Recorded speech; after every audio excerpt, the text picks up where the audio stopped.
so what? This is getting rid of the nuclear family just like, being okay with people being like polyamorous or something? Like, fuck, I don't know. Like, is that really that scary to you? Like, It's certainly not a position that would be popular amongst those polled in this country. And yet, I mean, corporations are I mean, afraid to go against an organization saying it. It shows the power of the Black Lives Matter dude, I don't, movement. Regardless of I don't, how they dude, I achieve don't that see power, this. they have. Okay, okay. One at a time. One at a time. We'll go to Rob, then we'll go back to Mel. Yeah, Right. sure. I'm just letting them know I didn't see this right now. Okay, Rob to then back to Mel. Okay, it shows that they have achieved power regardless of how they did it, if it was via changing public opinion or whatever. I think we could have an interesting debate on how much of this is because of just capitalist motives or how much of it is because people in power actually are supporting Black Lives Matter because they want to cause this division so that people will not vote them out or demand that they relinquish some of this power because they've been screwing over average Americans for the past 60 years. But nonetheless, my computer, I would bring it up, but I just did and it stopped my recording. It's tough for me to do so, but you can go to the Black Lives Matter webpage and see they are talking about how I've talked to many Black Lives Matter people that say the reason for this is that the nuclear family is traditionally discriminated against trans peoples, LGBT peoples, and that they think that there should be more of a communal environment that raises children as instead of a focus on the nuclear two-parent family. I don't think they're getting rid of the nuclear family. I just want to say quick, Rob, if for whatever reason your recording doesn't work, you can always rip it from my VOD. Thank you. That's fine with me. Go continue, Mel. Sorry. So, I would say that like as a trans person, there is a lot of focus on, like I would say that like if you grow up in a nuclear family, there are chances where like if you don't get accepted, you often get kicked out of those families. And I don't think they're saying destroy the nuclear family. I think they're saying, what if we start normalizing more communal living? Because for some reason, some people need communal living. It just works better for them. Not everyone needs the nuclear family. Like some people just function. Like I know a lot of trans folks that function great with nuclear families. Like I have friends that are like monogamous trans people. They have kids and everything. And then I have trans friends that function completely fine with this sort of like communal living thing. I just think I think pushing the Overton window of acceptance, I think, is like the most important thing. I don't think anything here on this main website says this. Like, okay, I'll try to look it up. I mean, I'm not seeing it. Like, if you want to pull that up, and like, I'm just curious because like you're my only issue is like you say a lot of things, and I haven't personally heard it. So like, I mean, maybe like we all need to start fact checking some shit, or I don't know. We'll get the nerds in chat to fact check for me or whatever. Okay, I don't know if I can screen share, but what I can do, I can't. I could just read it to you though. It says, let's see.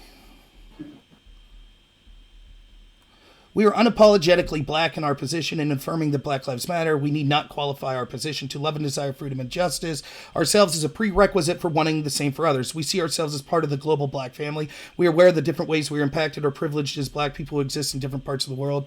Let's see. I'm just like on the homepage still. Like I'm on like there's a section called what we believe is where the section's at. We disrupt the Western prescribed nuclear family structure requirement by supporting each other as extended families and villages that collectively care for one another, especially our children, to the degree that mothers, parents, and children are comfortable. I don't think that's disrupting. I don't think that's. I think it's just people wanting to move away from something that is traditional, and they feel that that's the most comfortable way to do something. I don't necessarily think that's destroyed. Like disrupting is just like, hey, let's just like push the window to do things that are different. Like, I think that the disruption of the nuclear family is directly antithetical to solving the problems in all communities, particularly inner city communities. But it's not really the subject of this debate. I was just pointing out, regardless of what me and you talk about. But you brought it up, though. That's the thing. And like, here's why I brought it up. By the way, Chad is asking for the link. Oh, my goodness. So I have chat up on my phone and not my computer. Okay. I could read the link to you. So it would be blacklivesmatter.com what dash we dash believe. Man, chat is fast. They got it. Okay. Chad is on our side today. Good deal. So, but again, the reason I brought it up was this. Certainly, wherever we could hash out what exactly does this mean, I'm just saying that if you polled people saying disrupt the nuclear family structure would not be something that would be very positively polled in this country. I don't think they're trying to poll that, though. I don't think anyone's trying to push that poll. That's exactly right. That's how powerful Black Lives Matter is. They can adopt positions like this that the majority of the Americans would be against, and yet not one corporation will call them out on it. Almost no celebrity. But I think it's because America is finally reaching a point where like we're reaching a diversity of thought that we haven't had in like decades. You know, like I remember the 60s and 70s, like the free love movements of the 1970s were hugely fucking popular. Sort of going back to like communal living was like a huge thing in the 1960s and 70s. And so like people wanting to go back to these things isn't to me like this unhinged radical idea. I think it's just a changing of thought. Like America went really hyper conservative and traditionalist from the 1980s to the early 2000s. I lived it. Like my sister was a child of that.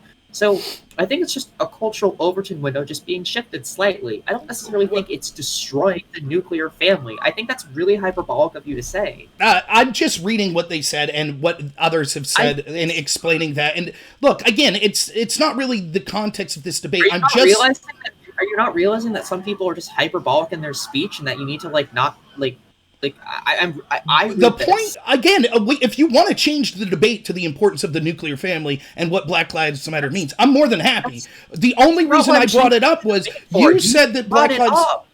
Listen, okay. I'll explain. One at a time. I brought it up to show that Black Lives Matter is so powerful that they could actually adopt positions right on their webpage that would be massively unpopular in how people would interpret it, and still no one will challenge it. And the idea that you said real quick, you said that we're experiencing an increased diversity of thought. That couldn't be further from the truth. Thanks to intersectionality, we're seeing cancel culture grow in ways that we haven't seen for years. And so now you can't even say, like, you admit it. You say, due to profit motivation or for whatever reason, we now have people in positions of power that are frightened to actually disagree with Black Lives Matter. We see people lose. No. You are totally misconstruing my argument here. I said, again, like, come on, my dude. Capitalism creates incentive. That doesn't mean people are scared of Black Lives Matter. That means if you go against a movement that is popular in this country, you are going to lose profit. People are not going to be incentivized to want to work with you. It doesn't mean they're scared. But I don't think corporations really give a fuck. I don't think they're actually thinking about Black people. I think they're just like, how can we make money off this thing? It's the same thing with Pride, for example. So look at Pride. Pride was built out of a bunch of Black trans women that were fucking angry at the police. They were angry at being treated like shit, so they threw bricks and fought back. Now, Pride is considered a giant fucking capitalist hellscape. There's cops at Pride. There's people that make money off of Pride. I hate June because I can't go into a store without seeing rainbow capitalism all over the place. I fucking hate the liberalization and corporatization of Pride. I think it's fucking disgusting. But it's not just corporate, right? Certainly what you're saying, there's some truth that corporations... It's 100%... It's profit driven. Okay, but listen, certainly there is a lot of... At the end of the day, if these corporations... No, Rob, let me... Okay. If these corporations are so powerful and so scared of a trans person like me, then they would start advocating even harder for my rights. But they don't. Like, corporations only give trans people civil protections in their businesses when the Supreme Court pushes a law. Other than that, these people don't give a fuck about me. Okay, so that's just so if you claim that these organizations are these movements are so fucking powerful, then I should have more rights than you. I should be the new oppressor, but I'm not. How do you know? So you think? For example, look, okay, so here's the thing. It's not just, certainly profit motivation plays a part in it, but there's also the idea of being afraid to speak out against the crowd and then So it's not just actively There's so wanting many to make people money, that it's also are not wanting Okay, to let's lose Rob money. so many finish. Let's people Rob speak out finish. against it. Right, and so 2 more points on this real quick. And we could see that because it's not just corporations. For example, we see this in academia, where if you listen to, for example, Brett Weinstein's podcast, who suffered Evergreen University, where he suffered intersectionality being drummed out, having rioters come after him, all in the name of intersectionality because he wasn't anti-racist enough and didn't buy in to the arguments that the intersectional people on that campus were putting through. If you listen to his podcast, he cites day after day after day individual workers in jobs and in academia that are emailing him saying, I feel like we're going too far with this intersectionality. I feel like we're being asked to endorse things that we're uncomfortable, but we're afraid to speak out because we're afraid we'll lose our jobs. This isn't just a big corporation. These are people in academia. They're people working jobs in Silicon Valley. And to your other point that, well, only legal action will allow them to protect trans rights. Well, explain Twitter's policy. Was there legal action against Twitter that made them literally ban anyone who wants to say something like there's only 2 genders? That's an incredible, huge corporation that has gone all in with the side of trans. So the idea that, Can I push back on that? Sure. Can I fucking push back on that? Sure. Do you not see the fucking hyperbolic and terrible ass language that fucking J.K. Rowling says on Twitter almost every single day? Are you really gonna fucking tell a trans person right now that like Twitter, like literally like like what? Go type Like, there's J.K. only 2 Rowling- genders. Go type it on Twitter and see what happens. Cool, I'll do it. I'll do it right now. I'll humor you right now. If it's Let's reported, go. if it's reported, you'll be banned. J.K. Rowling Oh might. man, Right, it's in their J.K. Rowling- TNC. J.K. Rowling like literally says turf talking points every day. She gets reported. People tell her to take her tweets down. People are like, "Hey, you need to stop doing that shit," and she never gets banned or never gets TOS. Nothing ever happens. Well, to her. and again, this Like- further proves my point of this cancel culture mindset, where you say that there's a diversity of ideas, but not really, because it's a diversity of ideas amongst this new progressive left that says, here's the Overton window of things we're allowed to talk about. I don't like what J.K. Rowling's saying, so I'm going to report her and seek to get her banned. Like, that's what we see happening all across the country, where we see campus. So someone who actively advocates for talking points that denounce the identity and existence of trans people, you consider that cancel culture? Yes. There are people. I literally had debates all the time where someone is spreading ideas that could make the average person go, wow, this person who exists shouldn't be a person. And then it turns into like a culture, and then that culture becomes violent to those people that they're just not responsible. Right. Like, So, for example, there's no reason to police those kinds of things. Like what? Right. So, for example, we saw Carlos Maza from Vox with a V News suggest that he thought that activists on the left should make sure that conservatives no longer feel comfortable in gathering in society, and that we should assault. Carlos Maza is like a liberal nerd. Like Jesus Christ. Okay, so J.K. don't like Rowling's that. a fantasy book author. So what's the difference? This is a person who has a voice, who has many followers. He suggested assaulting conservatives to make sure they couldn't hang out in social spaces, and people listened, and they threw milkshakes and other things and beat people like that he suggested that they throw milkshakes. So that was reported over and over, and that was allowed to go. We see people all the time suggesting. What milkshakes were thrown at who? Andy No, for example, in Portland, had milkshakes thrown at him, was physically beaten and assaulted. Poor baby. He Right. got a milkshake. And on thank his you. head. Thank you for finally making the point that I was trying to get the whole time. I think that you sound very reasonable, and I think you're arguing in good faith, and you have a lot of good points. But this is ultimately what it comes down to. Intersectionality is so poisonous that it allows people to look at someone who's been assaulted and say, oh, poor baby, under certain circumstances. Just like we saw with Reddit's new policies that said that... I literally said poor baby because he got a milkshake thrown. No, he got physically beaten as well and was bleeding.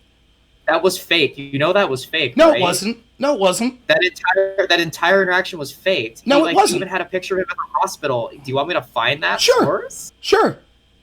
Oh my god. He was brought in front of... of. I mean, this is what I'm talking... And we saw this, remember, Simone Sanders, I believe was her name, that was working on... that last name's wrong. She worked on Bernie Sanders, Simone something, when it was talked about incident after incident of people being beaten for wearing MAGA hats, and she said, oh, poor Trump supporters. This is the insanity that intersectionality leads to. For example, Reddit's policy that they just put up. It said that we're going to protect...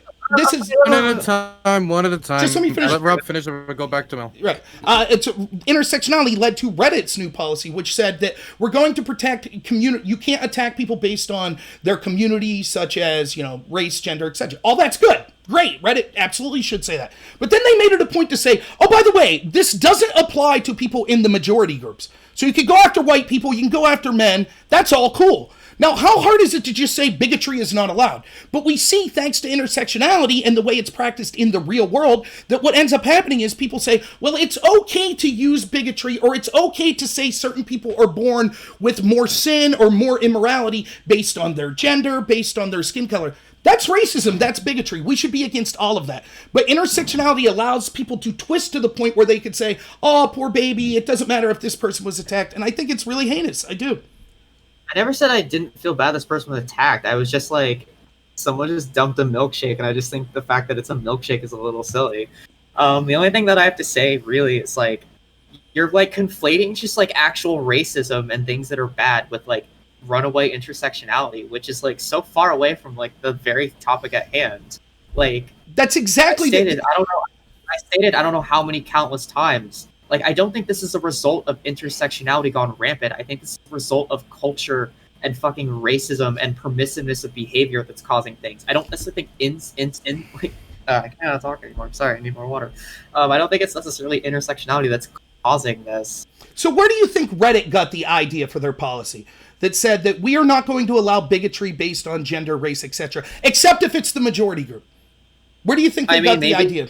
I mean, I don't know, because I'm not the staffers at Reddit. Like, that's not like, this isn't even like my fucking like wheelhouse. I don't really care about Reddit, the website. Like, I think it's an interesting dichotomy. Like, a lot of people got banned. There were even like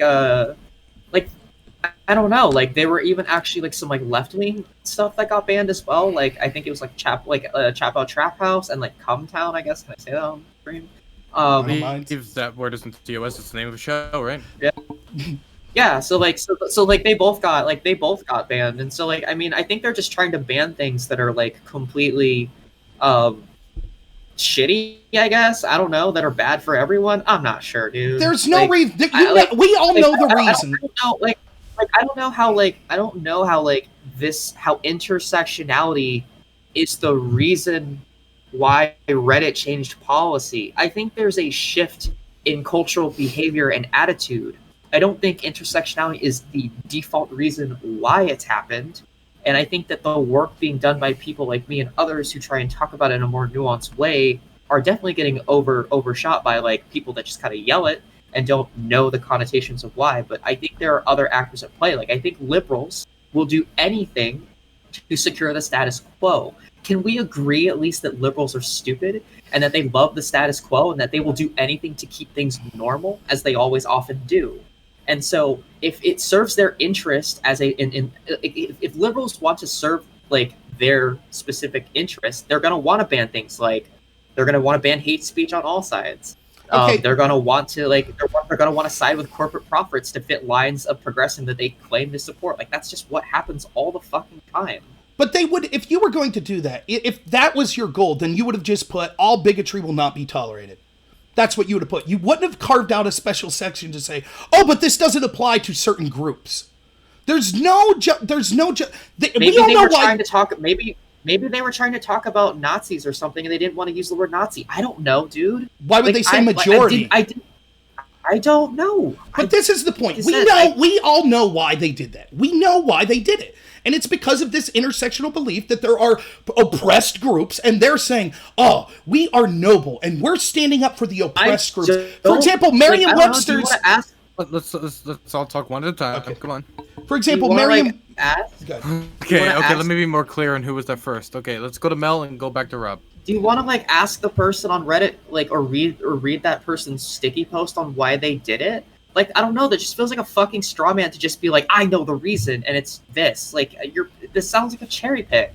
Like, I don't even know why the fuck they did it. I don't, quite frankly, fucking care.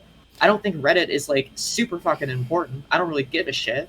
Okay. You know? Okay, I have issues with the way we police free speech, obviously, but that's a completely different conversation. And I think the idea is they didn't want to have any sort of hate speech. I think it was just their way of saying, hey, let's get rid of all of the fucking hate speech, No, regardless it's of whether it comes from.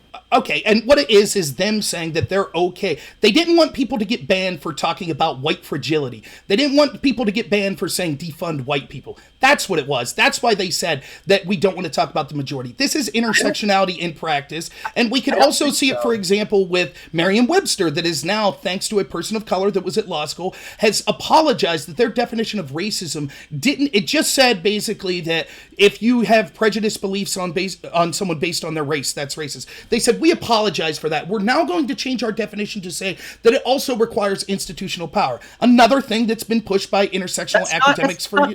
Because, okay, you have to recontextualize definitions to fit narratives that are going on today. Because most people, when they think of racism, the average person in America, when they generally think of racism, they don't realize that it's institutional.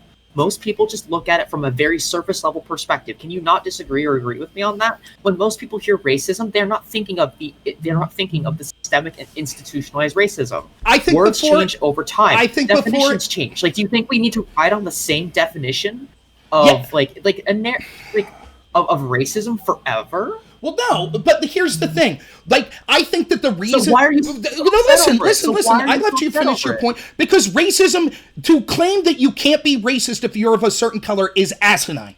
It's asinine. Yes, it is. They're saying by the that is exactly what they're saying. The definition of racism is, are you bigoted to someone based on their race? That's racism. We don't have to change that definition to say, oh, but it's okay to be bigoted against someone for their race if these certain circumstances apply. That's not... They didn't say circumstances, my guy. They literally just said, hey, institution. But that's nonsense. So according to Merriam-Webster's definition, do you think that because black people don't have institutional power, they can't be racist towards a white? That's not what I'm...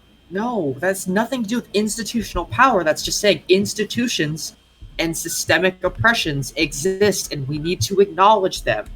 That's all that means. That's not what the job of a definition of a word is, right? The definition of racism is X. That should be the definition. To then say, oh, it's our job at Merriam-Webster to then go expound upon what that has nothing to do with the definition of racism, but that we should check institutional racism as well. There's a word for institutional racism. It's called institutional racism. So why would we need to change the definition of racism to imply that it somehow requires institution?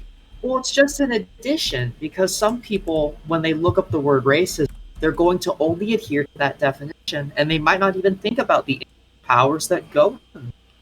And so, just having that little extra, IE also can also help people go, maybe it's actually connected in a way that I didn't think of. That's all it really is. I feel like you're kind of fear-mongering a little bit, or reaching to something that, I don't know. Like, every time I look at these definitions, I don't. Whenever I look at this, I don't see it at all. Well, I bet that's, of course, when it kind of starts to go to your side ideologically, of course that would be the case. For example, you said, side. Okay, real quick, please. I let you finish. I let you finish. Yes, we know words mean things. Institutional power is not necessary to be a racist. We could both agree with that. So anything included in that definition is just extemporaneous. No, institutional power. It's not. So you think institutional power is necessary for someone to act in a racist way? No. Okay, that's exactly what I just said. That's exactly. So then, and then I also think that there's. Said, my guy. Okay. Let's slow down. Okay, what do you need to ask if Mel said or does not believe? And then we'll go to Mel and we'll give. He's done this so many times. Oh, I know what she said. Well, I'm trying to clarify. Then I'm stopping it because everybody's talking over each other. That's fine. I'm trying to clarify. What is the question? Yeah. Okay. Go, Rob. Mel is saying that no, you could be a racist without institutional power. I agree. So why would then? Am I wrong? Isn't that what you're saying, Mel? I guess I'll ask. So, you can be a racist based on your environment and your cultural context without knowing the systems of oppression that go along with it. When you finally learn about those systems of oppression, it actually helps strengthen and heighten the amount of knowledge that you have of those preconceived notions about racism. Most people, when they think of racism today, just think of it's just having a prejudice or saying a slur or having a sort of derogatory feeling about a certain person by looking.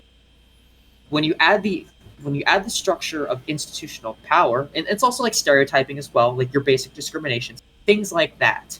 There's a difference between institutional racism and discrimination and stereotyping, and a lot of times is that institutional that stereotyping and discrimination actually gets conflated with institutional and systemic racism. It sort of builds upon itself, and so if you don't have that distinction or that separation of those two, you can't identify the overarching problems. And so all I'm trying to say is that they're not always mutually exclusive and that like they're both kind of the same. Okay, well, I Like completely disagree with that then. I think that the purpose of a dictionary and definition of words is to give the simplest and most direct definition. And so you shouldn't conflate, well, we feel because there's a problem of people conflating or misunderstanding that there could be a difference between general racism and institutional racism. So our way to solve that will be to change the definition of regular racism so that it could be more conflated with institutional racism. And then furthermore, what I wanted to say on this real quick is I think it's fun. It's important. The changing of words and the changing of definition is something that, if you talk to linguistics, is very important with trying to change societal and cultural beliefs. And that's exactly what's going on here with intersectionality. They're trying to shift this window and talk about what's acceptable so that they could run cover for the idea of it's okay for them to be completely bigoted and talk about defunding white people or white fragility and things like that. That sort of bigotry is okay. And I think it's funny that you, just real quick, it's funny that you say that this is somehow fear-mongering or something like that, and you don't care what places like Reddit has to say. Yet you just got done talking about how upset you are with one person on Twitter, J.K. Rowling, saying things. So clearly it affects you at some level. You wouldn't have a problem with the institution of Reddit saying that it's okay to be bigoted against one group, but you have a problem with one Twitter user being allowed to say something that you disagree with. that's really not what I was saying at all. Okay, so now I have to fucking explain every goddamn thing because you said 5 fucking separate things. Holy shit, dude. Okay, not at you. Just like we went through like a lot of things. That's okay, fair. so I just felt like you were talking a lot, and I was just trying to get my say in as well. But sorry. No, dude, that's fine. Like I'm not mad at you. Like trust me, I'm pretty I'm pretty calm actually. I'm just a little tired. It happened. Okay, so number one. Words change over time, obviously. That's a meme at this point. But I think what people are realizing now is that the good old-fashioned definition of racism that is in this dictionary doesn't actually quite adequately reflect the situations and sort of the cultural zeitgeist that we're in today. I think that's really what it's about here. So when people are updating the definition, I don't think they're trying to completely change it because of cultural Marxism or an intersectionality or like liberals gone wild. I think they're basically just saying, hey, there's more to this. We should update the definition. We should sort of realize that things are different now. And we need to just change that to make people more aware of individual things that happen and keep it just as direct, but also just as broad. I think that's really what it's about.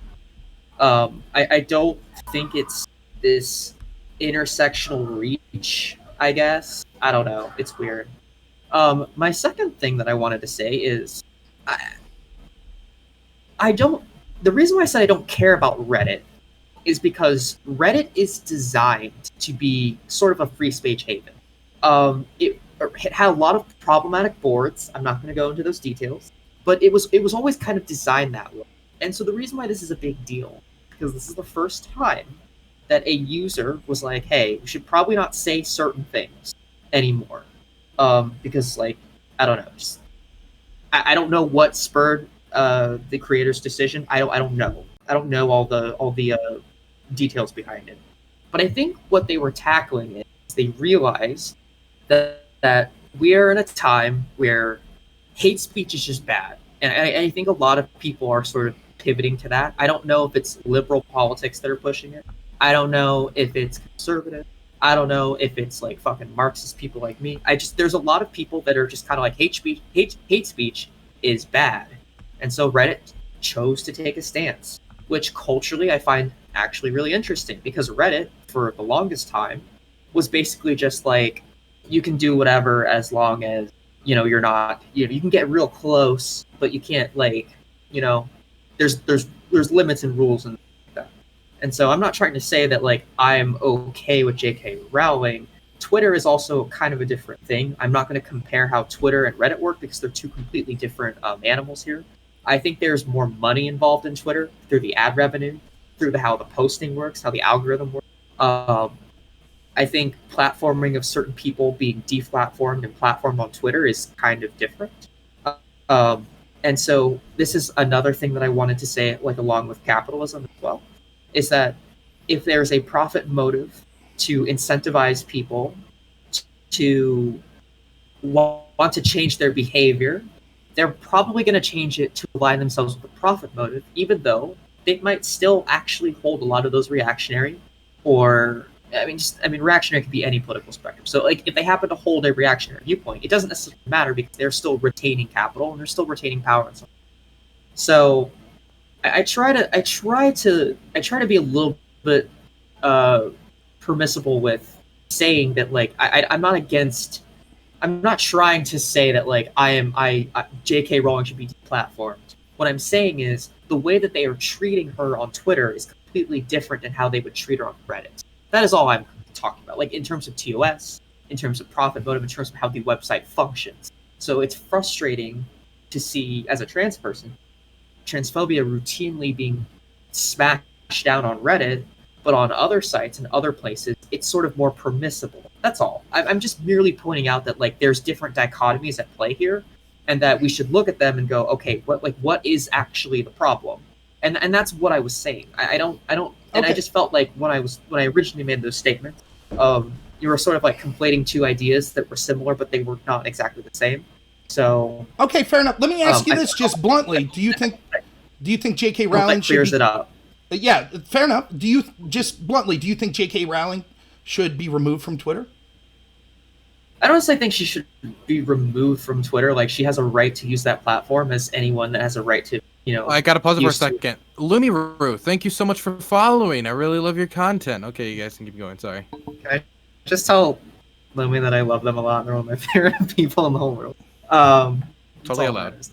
Yeah, sure. Dude, I sim for you all fucking day. All right. So what was I gonna say? So like, all right. Do I think J.K. Rowling should be deplatformed? I don't think anyone should truly be deplatformed. And here's kind of where I go about it. Deplatforming is kind of a weird place now because if you deplatform someone, sometimes when you deplatform a human being, you actually end up emboldening their situation. You actually sort of strengthen their resolve because then they just move their platform to some other place, a more echo chambered area, another part of the internet that nobody knows about, and they can build a following there. Um, just kicking them off a big platform doesn't really solve the problem. So I would much rather just have things that she is allowed. I would much rather be more in favor of like, I hate to say it, here's the meme, here's the bad clip, censorship, or at least permitting things that you can and can't say. Just because that's kind of the only way to go about doing it, honestly. Because if you deplatform someone, they're either actually going to give up and they're just not going to give a shit, or they're just going to move their rhetoric to another place. And so you don't really end up solving anything with deplatforming. But if you severely limit how they can operate, then maybe they'll give up, or maybe that will change things. I mean, that's just how I see it. Like I don't think it necessarily matters. Eventually, when people see the rhetoric, they might realize that hey, this rhetoric is really bad. And so even if someone disagrees with me, I don't necessarily think I don't advocate to just start deplatforming every single person that disagrees with me because that doesn't actually solve problems. That actually can make so Okay, and you so know and I'll bring this back to intersectionality because one of the things I see is that thanks to intersectionality and how it's applied academically specifically, that we start to see sort of battles that are bringing up through these groups that traditionally intersectionals defend as oppressed groups. So, for example, you could see cracks in it in the Orlando nightclub shooting where we had someone who believed in extreme Islam, radical Islam, that shot up a gay bar. And so you had a lot of gay people at the time that were able to say things like, well, wait a minute, where are the left-wingers, where are the intersectionality that's defending us here? And there were problems there. An even better example would be how the extreme situation led to things... what left wingers were what queer folks were asking for left wing? What? Right. There were a lot of people that were in the intersectional community that were telling the Can you bring LGBT community. this? What's that? Have like a I what? I like I'm part of the queer community. I've never heard this. Yeah, for example, there were. I don't mean to come in here, but I'm also a little confused. Could you clarify a little Yeah, bit? yeah, yeah. So, for example, there were a lot of LGBT people in Orlando that started to do things like register for firearm safety classes, which, by the way, everyone should do, regardless of the community you're in. I mean, But I there have were a a lot. carry permit. Right, there were a lot of For the great, great, good for you. Yeah, there were a lot of people, such as Dave Rubin was one I could think of, who's in the LGBT community, who said that he was getting pushback from starting to criticize. Wait a minute, we see, for example, that intersectionality goes over to Christians. In my opinion, as a Republican, even I'll say this rightfully so because I totally supported gay marriage. So they'll go after Christian institutions that were against gay marriage, but they're kind of ignorant or silent on radical Islam and the fact that they're not just not allowing LGBT people to get married, but they're not allowing them to exist. And so they questioned why there was this sort of intersectional movement that says you have to be allied with this group, when in reality, there's more of a tenuous relationship between Islam and the LGBT community than there is between Christianity and the LGBT community. I would say that there. No, I would actually disagree. So, I would say that like the LGBT community is generally pretty much attacked by like kind of like everyone to some substantial degree. Like there's internalized homophobia within like the Black community. A good portion of like BLM that was not talked about was how like we originally like. So let me kind of bring this out. So I guess I could, if I were to round this out to intersectionality, I would say that like initially when the BLM movement was happening, the focus on was primarily Black men, and there were not a lot of people advocating for like Breonna Taylor. The fact that Black trans women are murdered at like they out of all the trans, so like there was what like the average is about 20 trans people have died a year in the United States due to homicide, and pretty much 99% of them were Black trans women.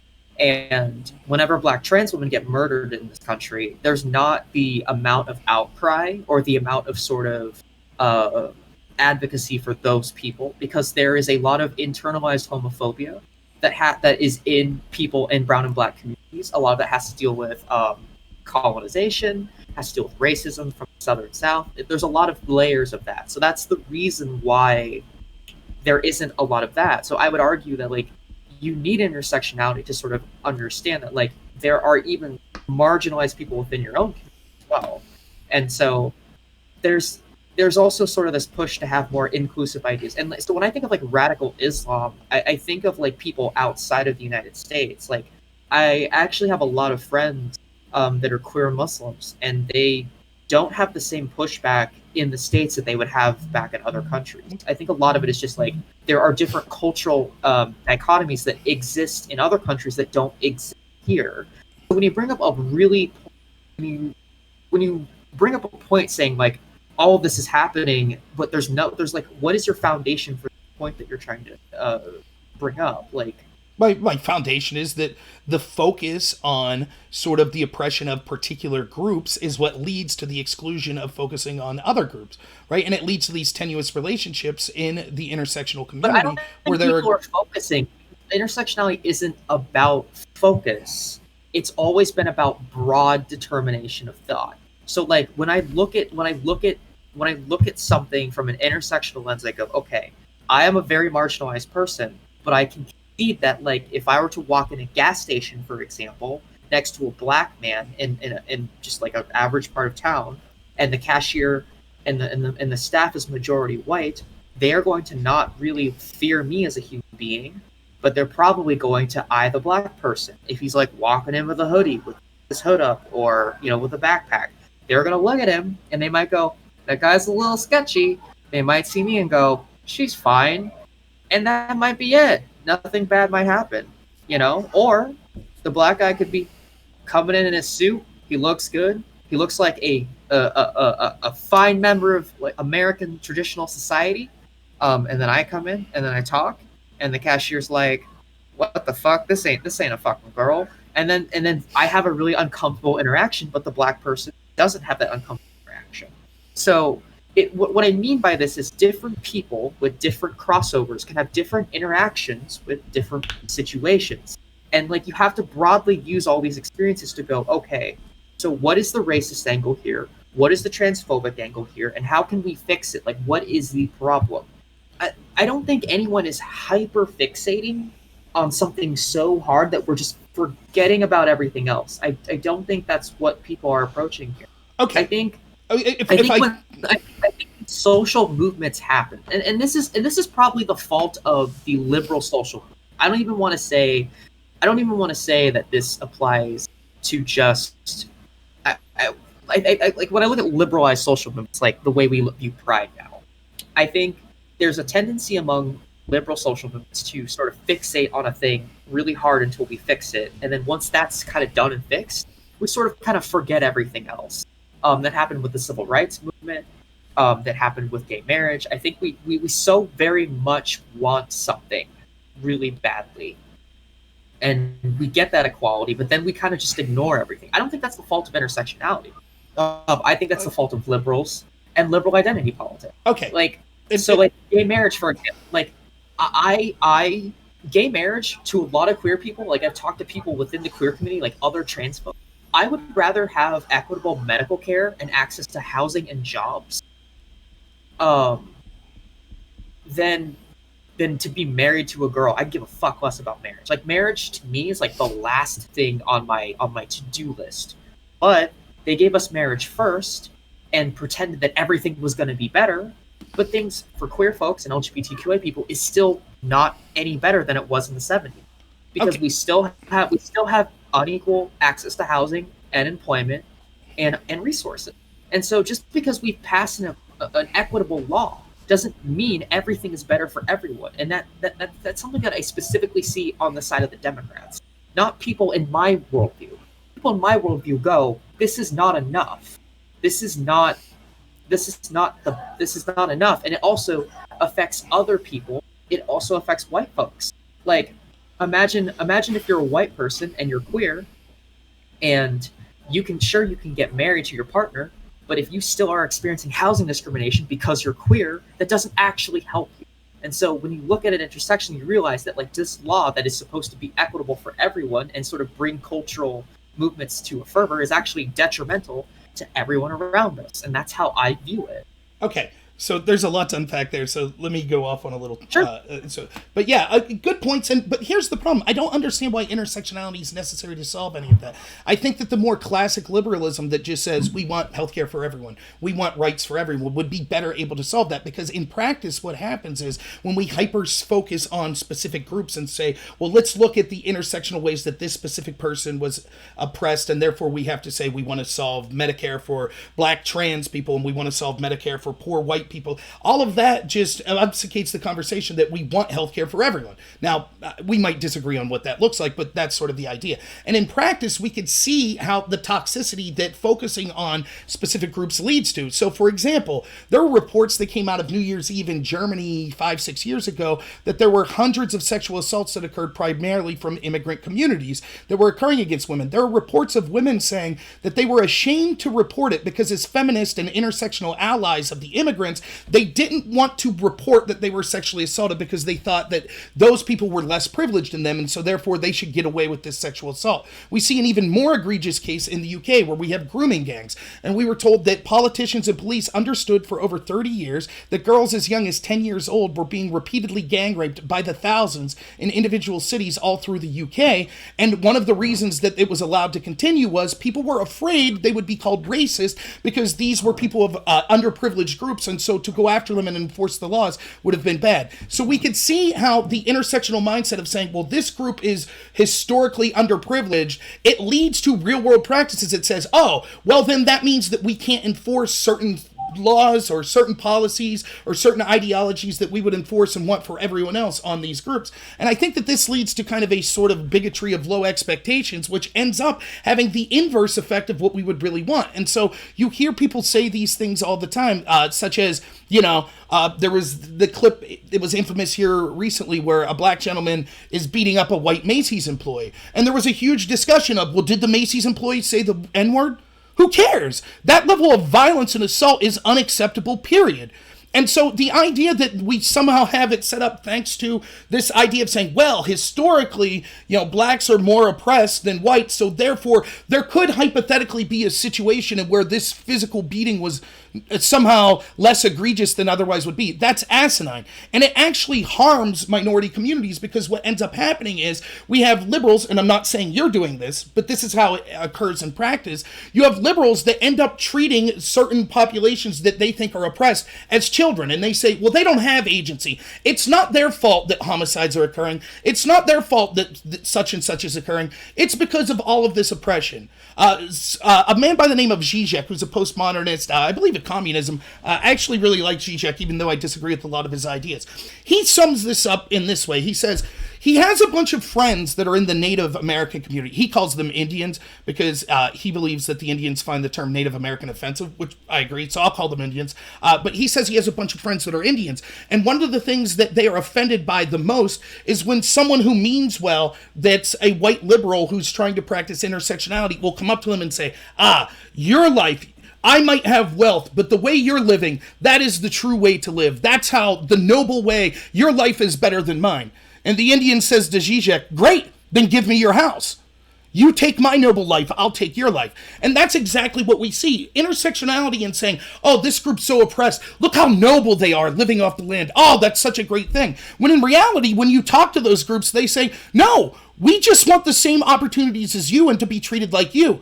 But people that are, in your words, well, not your words, but possibly in your ideology, would be misapplying the concept of intersectionality. They end up using this bigotry of low expectations, which I think then is a detriment to all of these groups actually being treated as across the board equals with the rest of the groups. Yeah, I know there was a lot anything there, else? sir. No, you're fine. I just wanted to make sure. Sometimes I'm a little jumpy, so No. I'm trying to be better at being. Yeah, sometimes I'm a little jumpy. Yeah. Okay. So one, can you give me the source of this gang activity that happened to this woman in the UK? Like, that was Germany. a very specific example. Mm-hmm. Oh, sorry, Germany. My bad. I just like I want to know how this relates to what I said about how the partition of experiences are different from people. Like, that's all I'm asking. Like, it just I'm not trying to speak in a very specific example. I'm trying to speak as broadly as possible because I don't feel being this anecdotal is helpful, I guess. Like, how does this I guess how does how does a hate crime or a really heinous situation have anything to do with intersectionality being bad? Why do you think in the UK, for example, that they allowed a certain population of people to gang rape girls for 30 years? I don't know. You tell me. You're the one that brought it up, bud. Well, I'll tell you what their investigation found. It found that because the people that were doing the rapes were of an immigrant and minority population that was traditionally viewed as underprivileged, that they were afraid to bring that up because they would be called racist. So they made the decision, rather than be called racist, Who is afraid to be called racist? the police and the politicians. That's what their own internal investigations brought forth. They chose to allow girls to be gang raped as opposed to be called racist. That's the power of intersectionality. That it allows people to achieve this sort of oppressed status, and so then they get the privilege of not having normal laws enforced upon them in this situation in the most heinous of crimes. Who is they? Who is the they that is allowing it?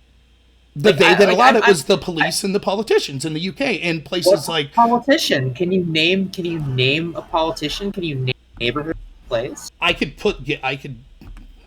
Yeah, so for example, this happened all sorts of places. I believe the first one, Telford was one of the places this happened. Rotherham was one of the places this happened. It's been over 5-6 individual cities that they found out that this is happening. Post this in chat. I will try. I mean, you should look it up for me. I'm not gonna look it up because, like, this is your thing. So I have to use my phone to post it, but yes, I will post it in chat if you give me 1 second. No problem. I'm not like I'm I'm just like, this is a I really get you. interesting, because like I was basically just saying like, look, I my entire example was solely based on the idea that me and a black person have some crossovers with some things we could experience that could be not great. That's all I was saying. My whole point is like, and when you're intersectional about these crossovers, you go, hey, like I have like this person can go through things and I go through things, and knowing how we both go through them together helps us strengthen the resolve of figuring out how we can like better understand these problems and fix them. That's really it. You just put a ridiculous story basically saying intersectionality is the reason why people are getting gang raped, and I'm like, well, that's not even remotely close to what I was trying to posture there. But I'm just saying this is a tool that we can use to help figure out where problems lie. You just said, well, the reason, like it's just like, it just sounds like you're more upset with identity politics and liberals than you are talking about the term and usage of this word. well, no, Like I'm not a liberal. Like I'm not a liberal. So like I don't. I'm just strange to me. but what I'm saying is, people in positions of power are using the tools of intersectionality. Who are the people in power, Rob? The police and the politicians in Rotterdam and in Telford that Like, allowed. is it the police? Did the police chief release a report? Yes, they did Are an they investigation. intentionally? Are they intentionally covering it up? Yes, they did. That's what an internal investigation all through the UK found out in village after village. I posted a Forbes article. I don't know if it exactly says all of that, but I'll be happy to post this, give you all the information. This is common knowledge, and in the UK, it's been something that's been devastating to their community. Now, we're not talking about like some simple crime like, oh, people were pulled over or something like that. We're talking about the most heinous of heinous crimes, the gang rape of girls as young as 10 years old. The report also found Childhood sex trafficking happens in the United States, of course, just as often. Like, what's your stance on that? Terrible. Like, why does it have to be in the UK? Because the unique situation in the UK is that the investigation found that the fact that these were supposed underprivileged groups and oppressed groups that were committing the crimes, that the police and the politicians didn't want to go after them. So they chose they basically said their underprivileged nature as a group, as Pakistani immigrant Muslims, was worth protecting to the point where they were gang raping by the thousands underage girls for 30 years. And this was endemic all across the UK. This is true. This has been common knowledge for 5-6 years. But that's fine. But like, okay, so like, even if I were to take your argument and like, even if I were to read every single one of these, go through them and be like, all right, they're correct, it still doesn't meet the point that I was trying to make. I wasn't talking about intersectionality as like a fixation of just letting people do whatever. I literally was just like saying, hey, this is an example from my life. This is an example of using this to cross-reference it. Like, I don't know what else. I don't know what else to like. I don't know why you felt the need to pull this example. Because the point is, like, the tool that you're using. Why is using a gang rape argument like a counter, like a gotcha or a counter to what I'm trying to say? Like, I don't. I think that there's a fundamental misunderstanding. I'm not trying to have a gotcha moment. I'm not saying that you advocated for this. What I'm saying is that intersectionality as a tool. Why aren't you engaging with my argument? And you're trying to engage with other people's arguments on this term, not mine.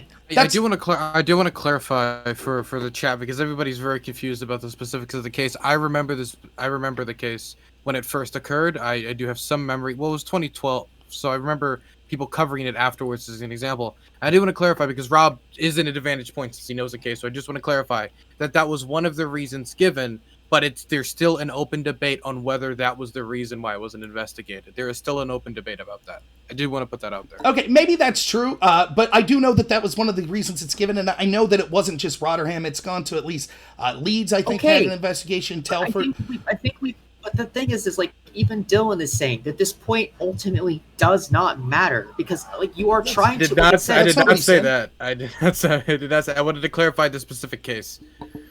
The point is this, that I'm trying to say that look, you're saying just use it as a tool to say, hey, white people could be oppressed, black people could be oppressed, trans people, cisgender people, men, women. Not that people can be oppressed, Rob. It's that everyone goes through oppressions in different ways, right? And that we have to talk about, and then we have to understand them, because some people do not understand oppression, without having that sort of like, oh wait, we actually have more in common. Like people have to have like that critical thinking moment with someone else to figure out that shit. Not everyone can see it as clearly as me or you or other folks. That's not what the, like I said, it is merely a tool in a toolbox. That is all it's for. But But every time I try and explain this concept, you bury it in this weird rhetoric of, well, if people use it, it's going to be weaponized. And I'm like, well, you could say that about literally anything. And that's not what I am posturing.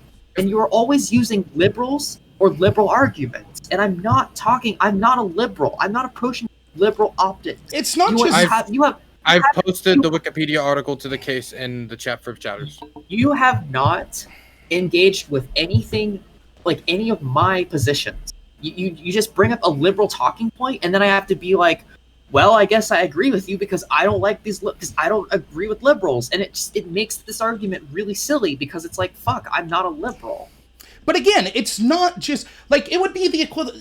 You've adopted the position that I guess we just totally agree, right? Because I also agree that people can be oppressed under any race, gender, etc. No, I'm not. I don't agree because the debate at the purpose of this debate is, I fucking think intersectionality is important, and you think it's dog shit. That's essentially what this debate is about. Yes. My problem that I have with this is you are using liberalized arguments that you read in fucking Fox News reports or mainstream media or whatever, wherever you get your news, judging, wherever you get your fucking news, dog, and saying, well, this is an example of something of this being bad. Do you believe this? Yes or no? And I'm just like, I have to, and I hate saying yes. Okay, Because it's like, if well, I can know certain things, because that's not actually my position. So it would be the equivalent of this. Let's say we're having a debate and I say, I endorse capitalism.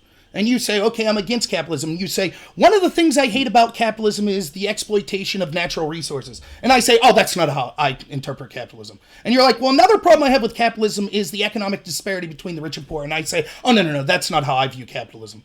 I agree with you, all that stuff's bad, but I support capitalism. That's exactly the debate we're having right now. I understand your interpretation of intersectionality is one that's not common. It's one that's not common in academia or amongst the world. Rob, that's you keep bringing up my interpretation. You keep saying this phrase. I gave this definition. Okay, look, let's for everyone again for the fifth time. This is frustrating me. Holy shit, dude. You gave the definition and then said, but there's more to it. I don't exactly agree with that definition. Look, what I said is I brought this definition, and people can go through the VOD and they can clip shit. I don't give a fuck. All I am saying is I posted this definition. I said, I read the Merriam-Webster.com dictionary of this term. And I said, I don't agree with the nuance behind it. I want to elaborate how I feel about the term. That is all I said.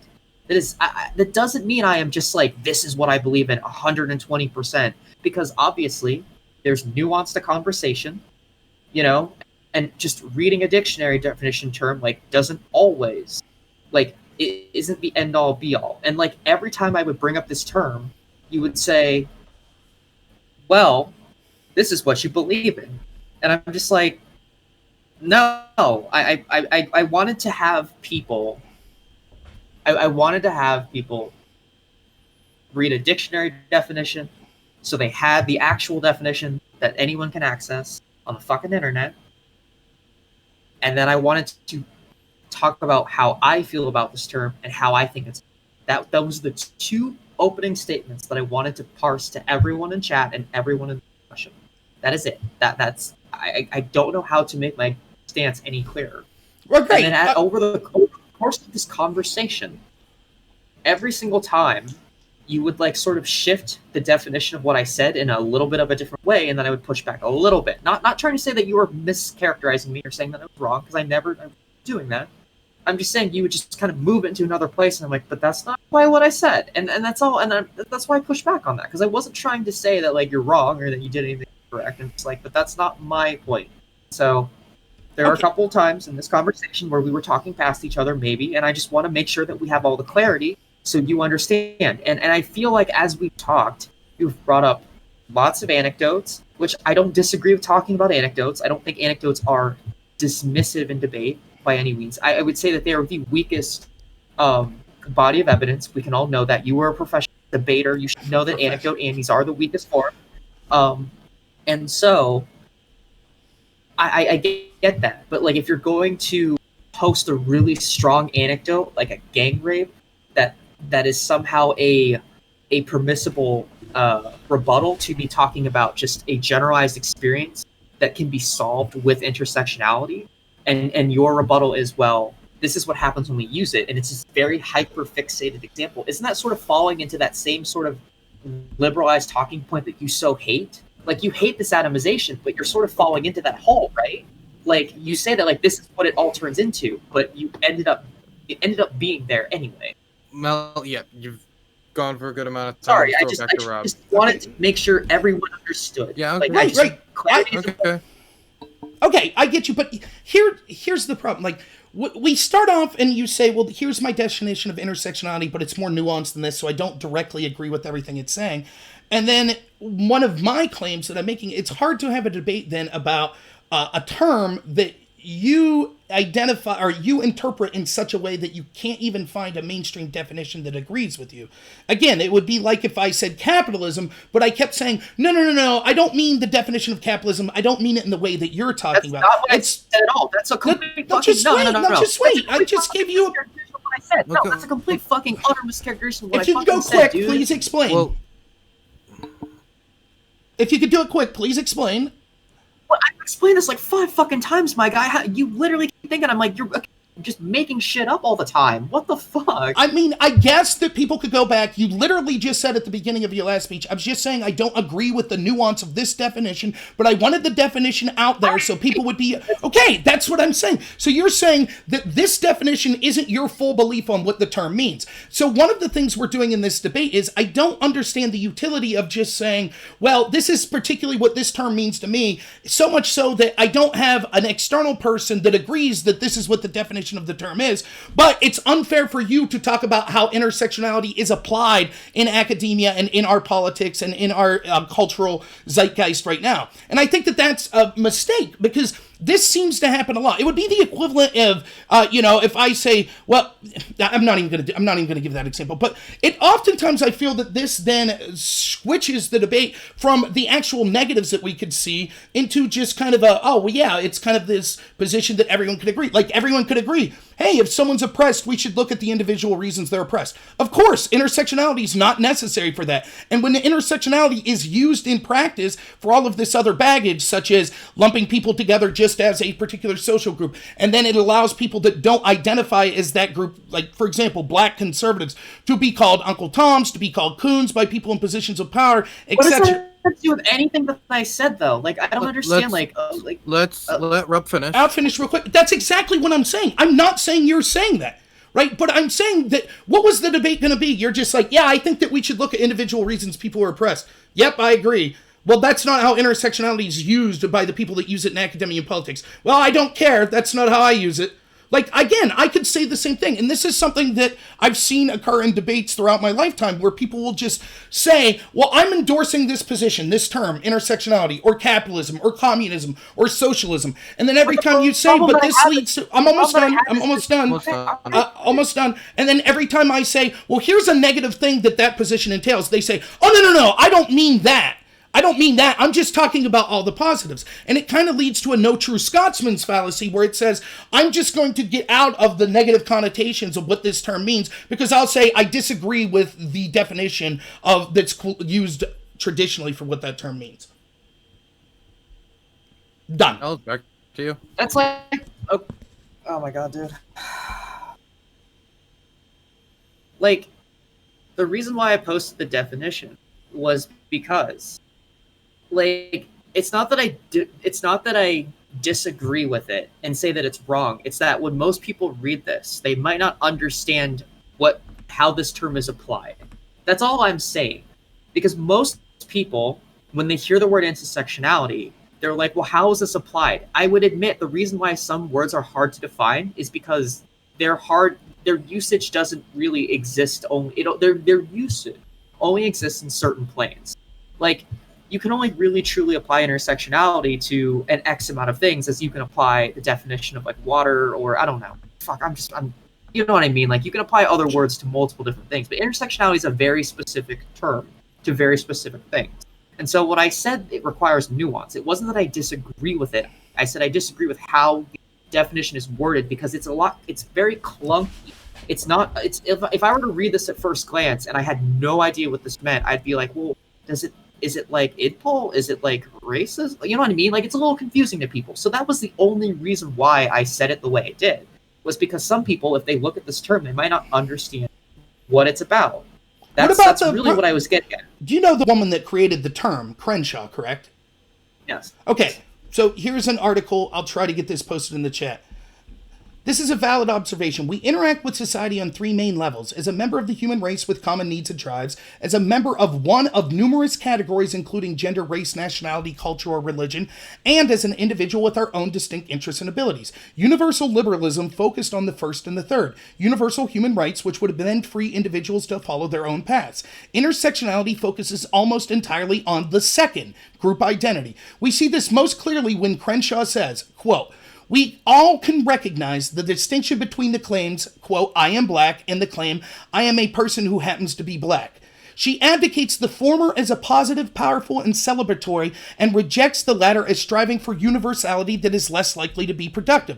Intersectionality, therefore, has an intense focus on identity, and particularly on racial and ethnic identity. The common positions are, quote, 'We are here for women of color, trans people, lesbian, gay, and bi people, and people that are differently abled,' and quote, 'Listen to women, listen to people of color.'" Now, this is the explanation coming directly from the words that Crenshaw cited that shows that this is focused on identity. The way that you're using it, I think, is more noble, which is saying, yes, we could apply it to all different ethnicities, we could apply it to all genders. My pushback is the reason why she's saying that is because normally in terms of equality and liberation, you also have to understand when the context historically of when this term was created. This term was also created because for a long time, when equality movements happened, they were primarily focused on white people. So like a lot of the lesbian movements and like a lot of the gay rights movements after Stonewall were primarily white queers advocating for legitimacy, which is fine.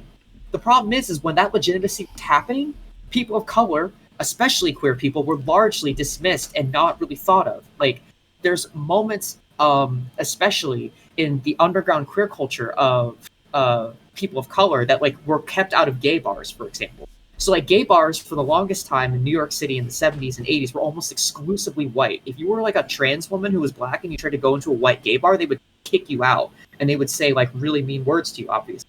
So when she says focusing on other groups, not saying, oh, we just focus on like people of color. She's saying that comparatively at this time in history, the focus wasn't like equality was not focused on anyone but the people in power. And that's all it's really saying. This happened at a time contextually in history. That's like, you also can't just like that's my problem is you're reading this definition and you're using it as a gotcha, but it's basically, but like you have to look at the context of why it was written and what this definition was about. I don't believe that authors, intersectional authors such as Crenshaw or Bell Hooks, would agree with your interpretation of how it's being used today. I think that they would say, yes, it's still primarily focused on those groups that it originally was. I think that's what they'd say. And I think the burden on proof is on you to articulate exactly when this definition changed. Wait, you think oh my. Is that unreasonable? Like, you're making the claim. That's no, so Crenshaw would have changed. Dude, that's so unreasonable. Wait, one at a time, okay. Go ahead, Mel. Okay, Mel, I'm curious, why is it unreasonable?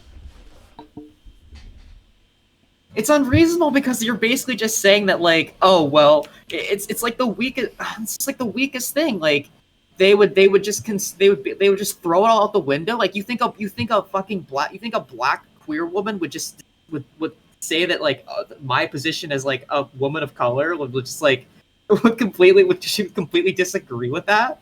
I think and this is exactly the type of things with intersectionality I'm indicting. What does your ethnicity or your preferences on things have anything to do with whether or not they changed their definition of what the ideology they created were? They would agree with your position more than mine in the sense of you're more on the left than me, but they would disagree that the definition has changed and all of a sudden that this definition is encompassing white people or men. Interviews from this person? Like, I mean, have you heard anything that she said recently? regarding like her activism today. Like I don't know. Like you're just like my problem is like I haven't. So I'm not going to assign that position. But you're But coming that's out what and you're being doing. super strong. The burden of proof's No, on I you. never. If you say they changed the now it means something different, then the burden of proof is on you. I didn't say now it meant. I said like this is how we would apply it. I'm saying this is how you would apply this as a concept to things. That is all I'm saying intersectionality is used for. I'm not like trying to rewrite a history book or rewrite a definition. I'm just saying a black feminist was wanted equality and was noticed in equality movements that she and other people like me and her are constantly left out of those equality movements. So she said, hey, we should try and focus on the struggles of our people and our struggle because it will help strengthen the other focuses of other people within the same realms. It's like, I mean, obviously there's a little bit of like bias there because like because insular culture has to happen in order for people to become united. It's just a thing that happens. But we've now looked at it more broadly to speak that we can now use this as a tool to impact everyone because it's not because we don't think of things as a like this is being less reductionist. I'm not saying that like she is a reductionist by any means. What I'm saying is that like we have now changed culturally how we look at things. We look at things more broadly and less specific. So I don't think she would like completely disagree with my fucking opinion, but I'm not here to argue for her definition. I'm just here to argue for the case for intersectionality generally as a whole. I'm trying to be very broad with this because of that reason, because I don't want to misinterpret her words or anyone else's words. I seem to like really want to fixate on like what she said and like you're trying to speak for her, but like I don't think you've researched anything that she said or listened to anything that she's talked about in the last 10 years. So like what proof do you have here? But that's That like the that's, exact the exact that she would disagree with me. But listen, though, if I can, please. I think you're misunderstanding how things like this work. If I was to look at a historical figure who came up with some theory and say, actually the theories apply differently than what they originally suggested now, I wouldn't then say to my opponent that said, really, do you have any evidence of that? Oh, where's your evidence that it's not applied differently now? Like, that's absurd. Again, remember the position. Just wait. Like, so remember what the position is. You're saying, here's the definition we have now. I don't necessarily agree with all this definition. And then I'm like, okay, but here's how it was originally contextualized. Again, the problem is, I don't understand in the context of this discussion how you could defend intersectionality and say you're against identity politics. Identity politics is central, always has been, and continues to be central to the idea of intersectionality. I don't like the way people use identity politics. Obviously, I don't think identity politics are bad.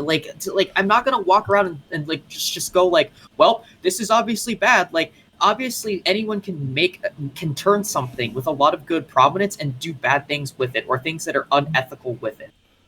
Like, I don't know. Like, I just feel like I have a bunch of tabs open. I have sources. I have a bunch of shit that I'm referencing things from. But you're just bringing in all these random ass fucking things. Like, wait, can you link a Crenshaw video for talking at a TED Talk about intersectionality? Like, how do you know that everything that I am saying she would just refute? Like, where's your evidence? Who said that? I never said she would say that. You're the burden of evidence. That's not what I said. I said she would disagree with the idea. Okay. So, okay, Rob, what did you say? I'm saying that if you say that someone that created a theory, now they have changed their definition of what that theory means, the burden on proof is on you to provide a video. I didn't fucking change it, my dude. You make it sound like I literally went into the dictionary.com and like edited that shit. But you're saying you just said it. Look, the point is like it focuses on. You don't have a fucking argument. That's not true. That's not true at all. What part? Do you agree? Okay. Everybody's talking to each other now. Dude, this is the sixth time you like brought up this definition. Everybody's talking over each other. This has gotten pretty unproductive on this ground. Okay. What's the best way to get this back on track? What's the key disagreement? Is it around definitions or what somebody defines something? What's the key difference? Because maybe I'm not getting it. Okay. The key difference is this, that this is focused on identity politics. It is focused on saying that certain groups are oppressed, and that focus on that is exactly what I've been criticizing, which leads to exactly the behavior I've been discussing. I believe Mel's point has been, but that's not how I use it. I have a different interpretation of how to use it, and therefore it's unfair to talk about how people use intersectionality in other ways. And my point is just, I don't understand how you could have productive debates in that sense then when you say, well, actually, I just define this process as something completely different, and so any criticism you have of it, I'll just say, no, that's not how I'm using it. It would be as unproductive if we have a discussion on capitalism, and I just say, no, my definition of capitalism is this totally different thing that just means all people should be equal and we should all have a lot of money. You would say, okay, what good is this conversation then? And that's the point. That's a terrible characterization of my fucking argument. Like the entire time, that's not what was happening. Like through this entire discussion, I would basically go on a lengthy point to explain every single position, and then you would come back at me with some story or an anecdote, and then I wouldn't know what to do with that because it's something that I, in my position, don't agree with. So I don't have anything to work with here, Rob. Like, you're just throwing out shit, and I don't have anything to work with. If you don't agree, why do you endorse intersectionality if you don't agree with the way that it's applied? I agree with intersectionality, but like you're throwing points to refute my position, and so I have to think of something to like say, hey, this is what I would use, but I can't really use something to approach a fucking gang rape case from like the UK that you provided with almost no sources, and chat actually looked them up, and then we were so far away from the conversation, it was like I can't even get back on track of this. You're just throwing shit out here for me. I provided it has nothing to do with the conversation. Now you did. Chat provided it, but you didn't. Yes, I did. I provided it in chat like 3 minutes after you asked. I literally just had to get in my phone and provide it. Like honestly, dude, you are conflating intersectionality with idpol, and like if this is the fucking debate, dude. Like, if we basically just disagree with idpol, then fuck, we're on the same side. I don't like the way idpol is used. That's okay. But the point is intersectionality does not just rely on idpol. It is central. It is central. No, they are not the same thing. How is it central? Because what? You're supposed to look at, okay, if your basic understanding of intersectionality is that you have to like look at race and look at different groups of people, and that's a scary thing for you, and that's what idpol is, then you have like a really minimized basic understanding of what idpol really is. And like, I'm sorry, I don't know how else to make it any clearer for you. Like, my problem with this whole debate is like idpol is a really bad metric because it atomizes. It's a Venn diagram. Identity politics encompasses more than just intersectionality, but intersection. Can you actually draw a Venn diagram? Sure. You want different circles? Like, you want my argument is... Right. Well, is it not a Venn diagram if one circle is totally encompassed by the other? I still thought it was. Nonetheless, the point is that identity politics encompasses more than just... Well, okay, let's listen to Rob. Identity politics encompasses more than just intersectionality, but intersectionality is totally encompassed within the realm of identity politics. Again, I'll read what Crenshaw said. She says that the claim I am black and the claim I'm a person who happens to be black, she advocates the former. Intersectionality, therefore, has an intense focus on identity, in particular on racial and ethnic identity. The common phrase is, we are for women of... Because that is how you get to an understanding. That has nothing to do with identity politics. Okay, but that's fine. But sorry, how did I screw that up? But that's fine if you say that. It does have to do with identity. You're just saying, yes, identity politics is necessary to intersectionality, and I agree with that. That's what you said it was. I said that like it's a thing that exists within the realm because it has to, because we pushed it that way. But like idpol itself as a standalone concept is toxic and dangerous, and we both agree on that. Like, I don't understand what our fucking contention is. Like, you literally just think, because your whole idea, like, if you have to disagree, like, identity is required because you have to basically connect with the other person. It's not like identity politics is different. Can you look up the definition of identity politics on you literally said it was not even relevant to define it when I asked you to define it. You said never said that. Yes, I was making a joke at you because like you brought IDPOL up. You were the first person to bring up IDPOL, and you couldn't even fucking define it when I asked Sure, you. I can define it. I will define it right now. I asked you even the specific. Do you think that identity politics only encompasses things like racial or gender, or could it also encompass political beliefs, religious beliefs, etc.? Identity politics is advocating based on a subset of a group, primarily immutable characteristics for political power in that group.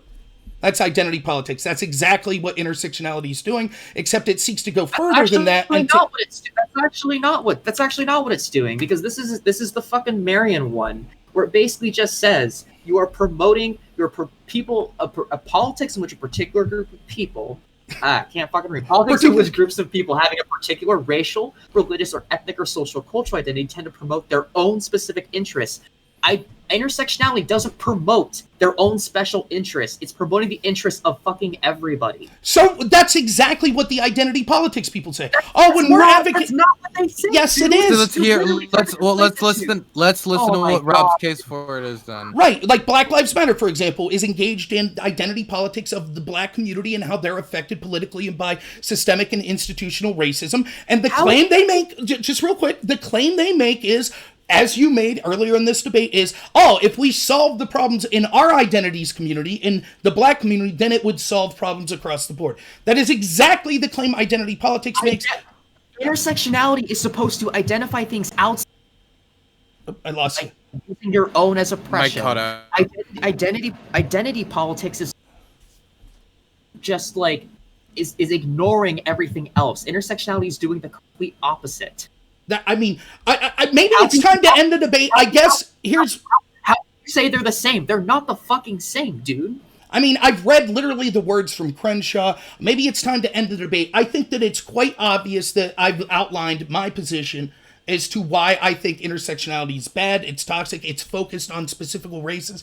It tends to lead to people demonizing races and thinking that they're privileged in ways that ends up being detrimental. The truth is that all races and genders could be both privileged and oppressed at the same time. The focus on the group identity takes away from the focus on the individual. It leads to all sorts of heinous things, which I've talked about, such as demonizing people of certain ethnicities, ignoring crimes or things that happen to certain ethnicities. That's exactly what IDPOL is. Ignoring things is what IDPOL is. You literally just talked about IDPOL. And I think so. What I'll say is, to hopefully, maybe this could be some reconciliation we have. Is, I guess we'll leave people decide. Let's let Rob finish. Oh God, dude. I don't know how to. I mean, you're literally reading the definition of intersectionality, and it's saying focused on racial groups, and you're just like, but it's not identity politics. So I just don't know how to break through this barrier that we're having, because I think that any reasonable person could look at this and say, yes, when Crenshaw and the other people defining intersectionality talk about the need to focus on identities based on races, that's them saying that we need to focus on identity politics. It's not. You have to use identity to figure out problems. Using identity doesn't equal identity politics. You're just attaching words together and just conflating what they mean based on a primitive definition of the term. Like, why is identity politics bad in your mind? Because it's toxic. Because it removes the idea of everyone else of caring about other shit. Like, if your entire identity, IDPOL basically atomizes people into specific groups, and that's the problem. So, like, if a bunch of black people have a disparity with whatever, and all they do is talk about black issues and don't actually look at the other issues at hand, it sort of limits the amount of scope that they can do to sort of look at their other thing. Like the other outlying issues. With intersectionality, you look at your own issues, your own identity, and also expand outside that circle. Okay, I might be black, I might have some privileges that other people don't, or privileges that other people have, and you sort of look at that. IDPOL atomizes these. Hard to talk about. Intersectionality does not. I think you really like fucking IDPOL, and I think you really hate fucking IDPOL and think that it's the same as intersectionality, which is not fucking true. I'll read this section again that includes quotes from Crenshaw. We interact with society on three main levels. Okay.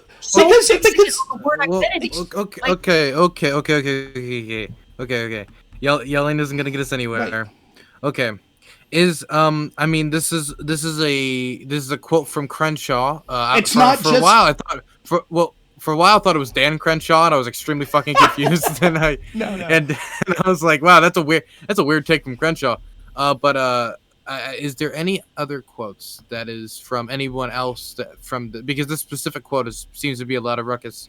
Is there any other quotes or any other definitions that you would be able to come from at a different angle, Rob? Since this specific one has like caused so much commotion, is there any other ones you could use? So here's the problem. Because I worked all day, I didn't define it in a different way. Yeah, I mean, I could try. Like maybe like reframing it. Right. Okay. I could try at a later date. I mean, here's the problem with my computer. It's hard for me to look up stuff while I'm doing this debate because it'll lag and freeze out. But I'll just say this. I encourage people to look up, as the quote I was showing articulates, Crenshaw had a problem with universal liberalism. That was the problem. She said, I identify that there's a problem with people saying things like this. We want to solve all poverty. And we think that black people are uniquely impoverished. She had a problem with that. She said, no, the focus should instead be saying, we want to focus on black people in poverty and solve it in that way. Because she thought that when you just took the classic liberal idea of saying, we want healthcare for everyone, we want poverty ended for everyone, that people got lost in the cracks. So she specifically created this idea of intersectionality to focus on the hyper-specific ways that people are oppressed based on a combination of their different groups. So you're not just oppressed as a black person and oppressed as a woman, you are oppressed as a black woman. That's what Crenshaw was seeking to do. She was trying to hyper specifically focus on individual identities. That is a form of identity politics. Now, what Mel's saying here, just real quick, what Mel's saying here is we should focus. And then we'll go back to you, Mel. Right. Mel's saying here we should focus on a more universal approach. That by looking to solve certain issues in certain communities, I'm not for identity politics that then refuse to talk about the universal approach. That's exactly what Crenshaw was criticizing. She said, no, the idea of having the universal approach of classic liberalism is a mistake. We need to have the identity-focused problem. So dude, I don't understand... Intersectionality. I'm not fucking advocating for liberalism, dude. Like, this is my problem with this quote, is like, you're assuming that that's my fucking liberal one. I'm not assigning myself to the liberal fucking position. I'm not assuming you're assigning yourself to the liberal position. Yes, you are. No, I'm not. Are you assigning yourself to the position that we should alleviate problems for everyone, regardless of their identity? Obviously. Okay, yes. That's how classic liberalism defined itself. That's, for example, what things like first-wave feminism was identifying. It said, we want to solve problems with all of these issues. We think everyone should be equal, right? And that's what, for example, the Enlightenment, that's what the people that were dealing with that. You don't like the word liberal, and maybe you didn't like what was attached with the rest of liberal politics, but classical or Enlightenment liberalism was the idea that we should solve problems for all people regardless of race. Wanting equality and egalitarianism is not just a classical liberal idea. Like, you're also boxing that into just a very specific, like, ideological ideal, which is not true. Because I could say the same thing about Marxism, how the idea of Marxist feminism is about egalitarianism, equality. And like a lot of things that are from Marxist feminism actually inspired Crenshaw and a lot of other contemporaries. That's where a lot of this comes from. Like, a lot of black feminism was rooted in Marxist movement, right? Rob. Like, that's true. Like, you're unironically shilling Marxism, which is really confusing to me because like don't like intersectionality, but yet you're shilling. I'm not shilling it. I'm saying that's what she. Confused. I'm not shilling it. I'm saying I disagree with it, but that's what she's suggesting. You're absolutely right. She was. So if you disagree with it, so why would you like? I don't understand what the fuck you're saying here. Like, I'm just lost because like. It sounds like you're for it, but then you're against it. But you're giving. I'm not for it at all. My stance has been quite consistent the whole time.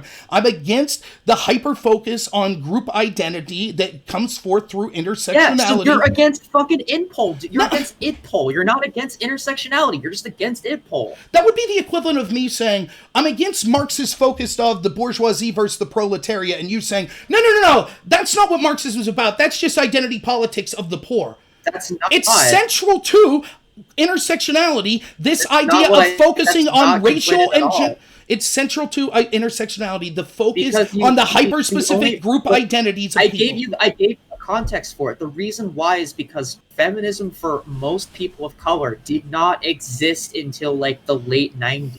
Because for us, we were left out of those circles. So we had no choice but to focus on our kind of liberation. Like, that's where that cultural context comes from. So all you're saying... Please finish, I'm sorry. but you're like conflating it to this like hyper specific definition of what she said, and it's like, well, there's context behind why she did that. That's all I'm saying. Is you're Yes, missing some context, but and I think the way you're framing it kind of dishonestly, and that's all I'm trying to say is that but you might be framing this a little. That's all. okay, And I here's what don't I'm think hearing. You're like, I'm against identity politics, and I say, well, I think identity politics is crucial to intersectionality, and especially what Crenshaw was saying. And then you're saying, well, yeah, but there's a reason that it was. That's not saying that identity politics doesn't play a role. You're literally just saying, well, it had to. Okay, fair enough. I'm saying that that's bad. So your argument that you disagree with identity politics, but then saying, but I endorse intersectionality, which uses identity politics, but you have to understand it had to use identity politics because of the context. Fair enough, you're not disagreeing. That's not proving that identity politics isn't part of it. It's just saying it had to be part of it. Okay, fair enough. I'm saying that that's wrong, that that's bad. And I think that's where the confusion's coming from. I think that most intersectional... though. Just real quick, I think that most people that I know that study intersectionality and talk about it a lot, that are my friends, would say, well, of course identity politics is a huge part of it. I think that's what most people would say. So when I'm discussing the problems with intersectionality, and you're coming at it from a approach saying, well, I hate identity politics as well, I just use a different interpretation of what intersectionality is that doesn't include identity politics. I don't know how that's a relevant discussion in the sense of isolating how... There's a difference between using identity to understand things and using actual like IDPOL itself as a framework. So like I would say that IDPOL as a framework is garbage, but like you have to use identity to disseminate the differences within different groups of people. Like I think this is where this mischaracterization or misinterpretation or miscommunication, or whichever one it is happening, is because the idea, like we talked about the definition, is IDPOL is basically saying you don't think about these things. And intersectionality is saying you do. And we are using identity as just like, and we're just using the identities of other people to help strengthen why we need this concept and why it is a tool. That's really all it's for. And like, I'm not saying, and like the way people use IDPOL now, I don't know if there was a different fucking form of IDPOL like 30 years ago. Doesn't really matter at this point. Is completely different than how people would interpret or use identity now. Like, I think IDPOL is garbage. I don't think IDPOL is essential to intersectionality because it separates and reduces people down to categories that actually don't help their liberation, but actually make it worse. Okay, so I guess we're probably coming towards an end. Again, I reiterate, the problems I have with intersectionality is how I see it being used in the mainstream that we see now in places like academia and Silicon Valley and other places like that. If you, all of the reasons you cite why identity politics is bad to focus on it, that's exactly the reasons that I have problems with intersectionality. You say that you use intersectionality in a different way. I applaud you for that. I guess my criticism is with the mainstream way that intersectionality is used, the way it's being dominating academia, the way that it's dominating our institutional discussions at this point, the way that it's leading to books like White Fragility being promoted. I think that leads to all sorts of bad things. It leads to bigotry and racism being excused as long as it's directed at groups that are perceived to be in positions of power. It leads to all sorts of heinous things. And it also leads to the fact that we're unable to solve problems in the very communities that intersectional people are claiming to want to solve, because it leads to sort of a bigotry of low expectations and viewing them as a holistic group as opposed to individuals. If that's not how you're using intersectionality, I apologize if that my criticisms were geared more towards how it is used in the mainstream. But I've said time and time again, Rob, that I'm not a fucking liberal. My frustration is every argument that you brought to this was through the lens of a liberal. You never argued any single thing on my actual position, and I could never clarify my position because every time I would try and do that, your argument or your rebuttal or your evidence was something that liberals do, and I'm not a liberal. I don't ascribe to these kinds of people in this thought bubble. I just think that I don't understand. So this is my issue. It's like you never bothered. You never this entire conversation ever came to what this was about. It was always it was just the liberal zeitgeist. Again, there's so many questions about what for example, is Black Lives Matter a liberal movement? No, it's not. I don't think Okay. it's a liberal movement. The majority- I would say it's been co-opted. I would say it's been co-opted by liberals, I guess. But The majority of the arguments I were making were against the intersectional use that we see groups like Black Lives Matter using. Can you name me a specific argument that I said, such as the focus hyper specifically on race, that would apply to only liberals but not to a group like Black Lives Matter?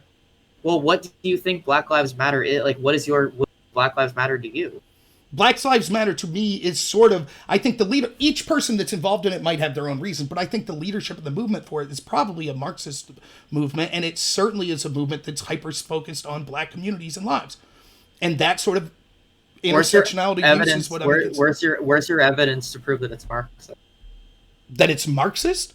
I think it's evident by what, like, for example, we've seen, again, it's tough because it's hard to identify who exactly is the... What's that? How is it tough? Show me a Marxist. I'm a Marxist. Okay, for example, I could point to self-proclaimed leaders of Black Lives Matter claiming that they're trained Marxists. Where is it? All right, I'll look it up. You're denying that happened? I'm not going to deny it. I'm just going to ask. I don't think it's a Marxist movement. I just think it's a broader social movement. That's all. Like, I don't think it's exactly Marxist. I don't think it's exactly liberal. I just honestly believe that it's just a broad movement based on lots of different groups of people. I don't think it makes sense to say that this is a Marxist movement or this is a liberal movement or this is a conservative movement. I've seen lots of different people advocate for this. I do want to say, while it feels like maybe to either of you that not a lot of progress was made tonight, this is probably the most attention any of my one-on-one debates has ever gotten on my channel. This is hippy dippy numbers, so this is something I don't usually see for one-on-one debates. So people are obviously interested in the dialogue that has been produced here, and I also see a ton of people in call-ins waiting to get in here for the post-debate show. So you guys have started a dialogue. If anything, you guys have started a dialogue. And let me just make it clear. I don't think that this was an unproductive conversation at all. And in fact, Mel, I really appreciate. I think that it's good that we can have this sort of dialogue even if we disagree. And here's the truth. Any discussion like this is going, like, there's going to be contention. How boring would a debate be if we're all just sitting here? Like, I'm just frustrated because, like, you spent the entire time, like, hyper fixating on, like, this, like, term and word thing that, like, didn't fucking matter, I guess. Like, and it's just like, okay, look, so, like, I have very specific policy positions and things that I stand by. And it's really hard for me to I don't argue. You know what I mean? So, like, I don't like liberals. I don't like liberalism. I don't like neolibs. I'm not a huge fan of, like, sock dems and shit. So, like, I don't like to argue for their positions because they're not positions that I hold.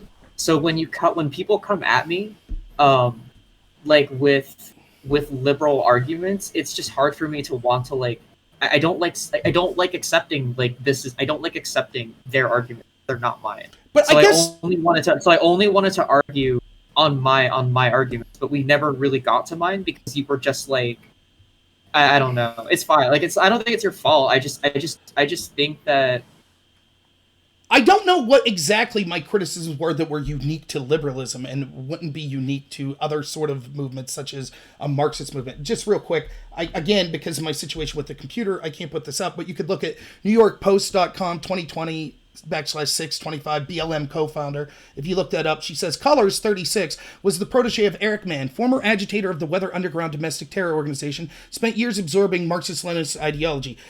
Quote, the first thing, I think, is that we actually do have an ideological frame. Myself and Alicia in particular are trained organizers.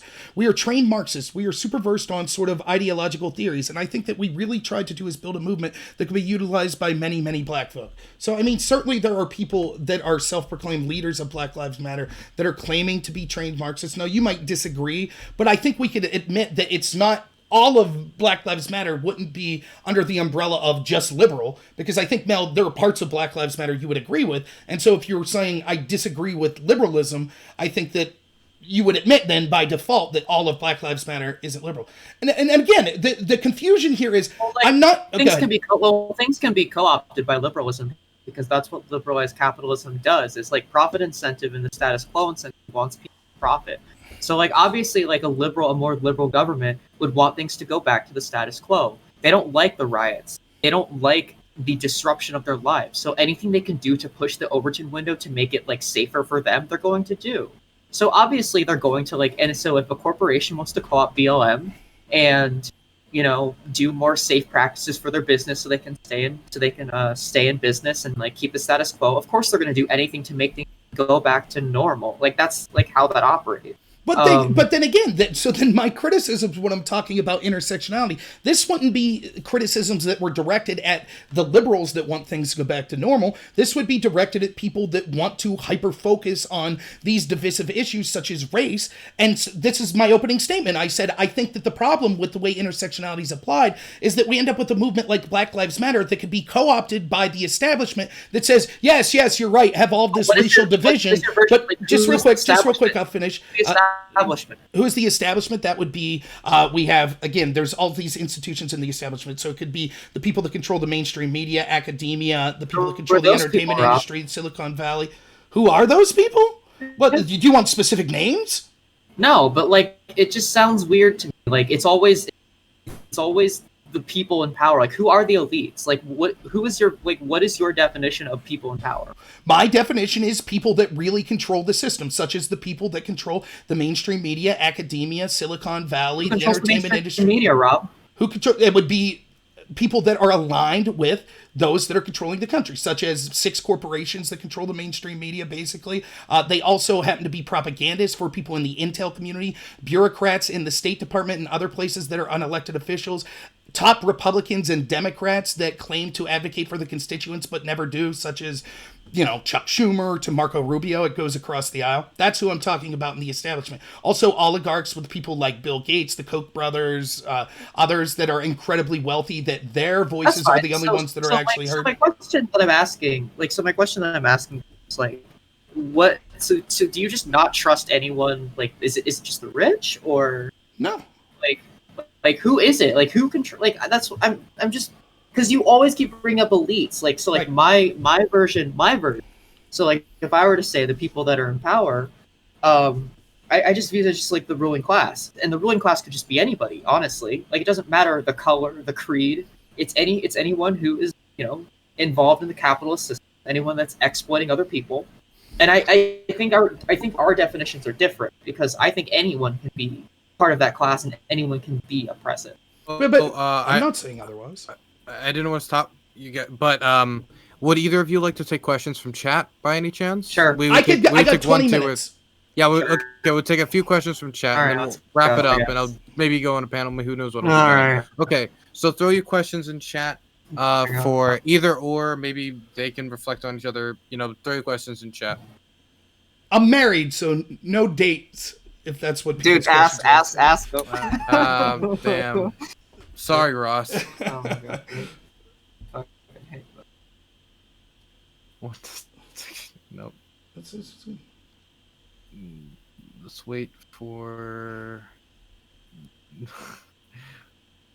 How cringy are these still? Yeah, I thought because somebody asked if they were gonna ask questions, and I thought for a second maybe chat would collectivize for one moment to get enough brain cells to ask a good question. Dude, they don't care about that shit. Okay, so I'll give it 30 more seconds, and if I don't see a good question, we'll wrap it up. Oh my god, dude.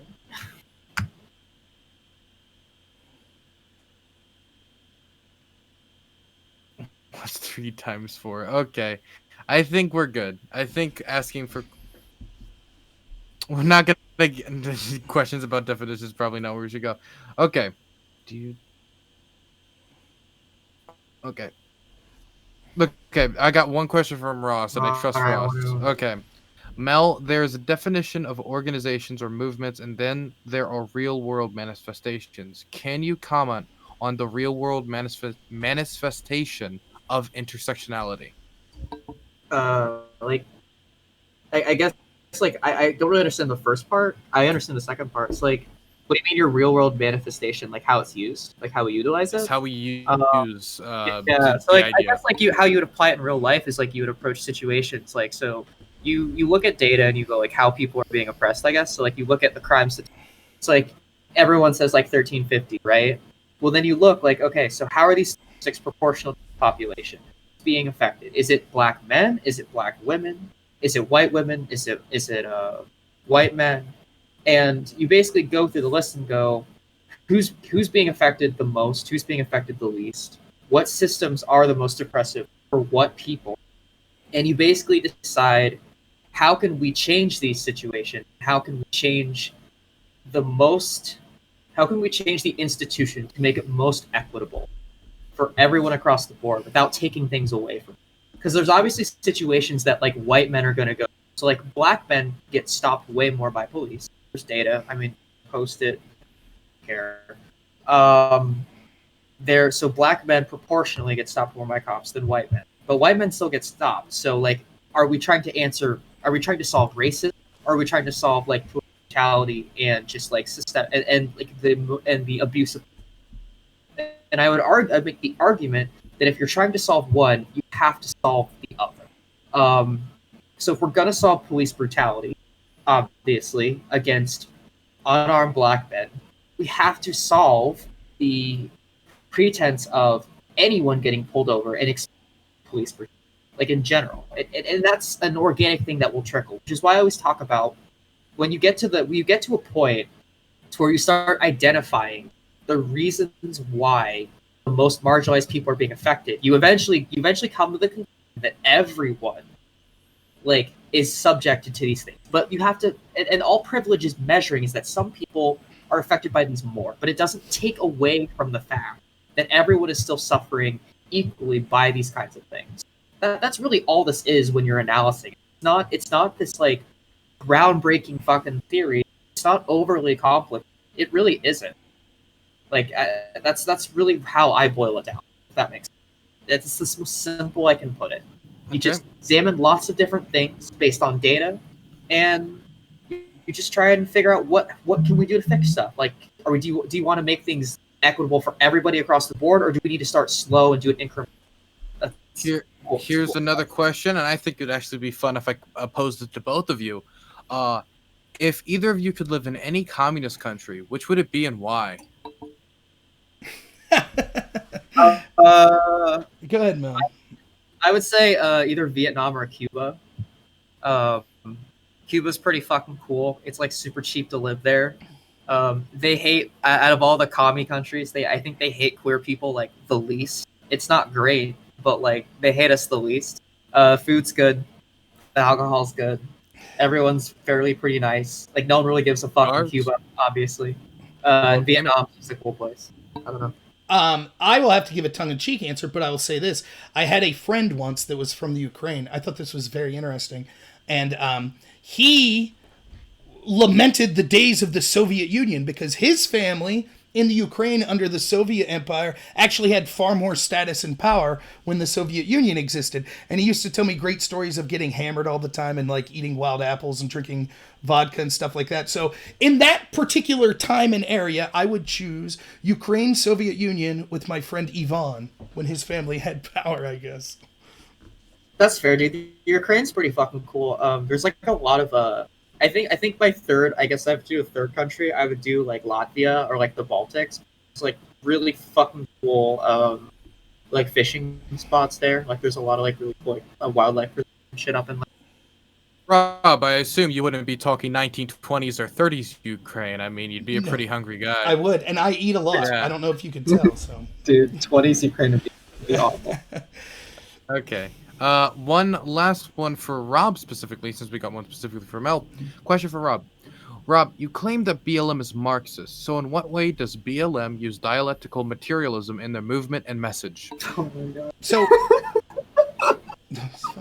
dialectical materialism, the term I would guess would mean the idea of, does someone want to define, Mel, could you define exactly what it means to me? So essentially what dialectical materialism, you come across a problem, you find an inherent contradiction with that problem, and then you figure out how to solve the contradiction to that problem. So for example, you would say a problem like you would say, for example, there's police brutality against blacks, and then you would find the contradiction to that problem. So the contradiction might be, so we have overwhelming police violence towards blacks, but like, wait a second, but white people don't have the same sort of police violence. that blacks do. This doesn't make sense. Like this 1350 statistic, it's making my head spin. So then you have to figure out how do we come to a conclusion that kind of solves both of these issues, or at least answers both of the problems that both of these contradictions face. That's essentially what dialectics Okay, so I'll take it.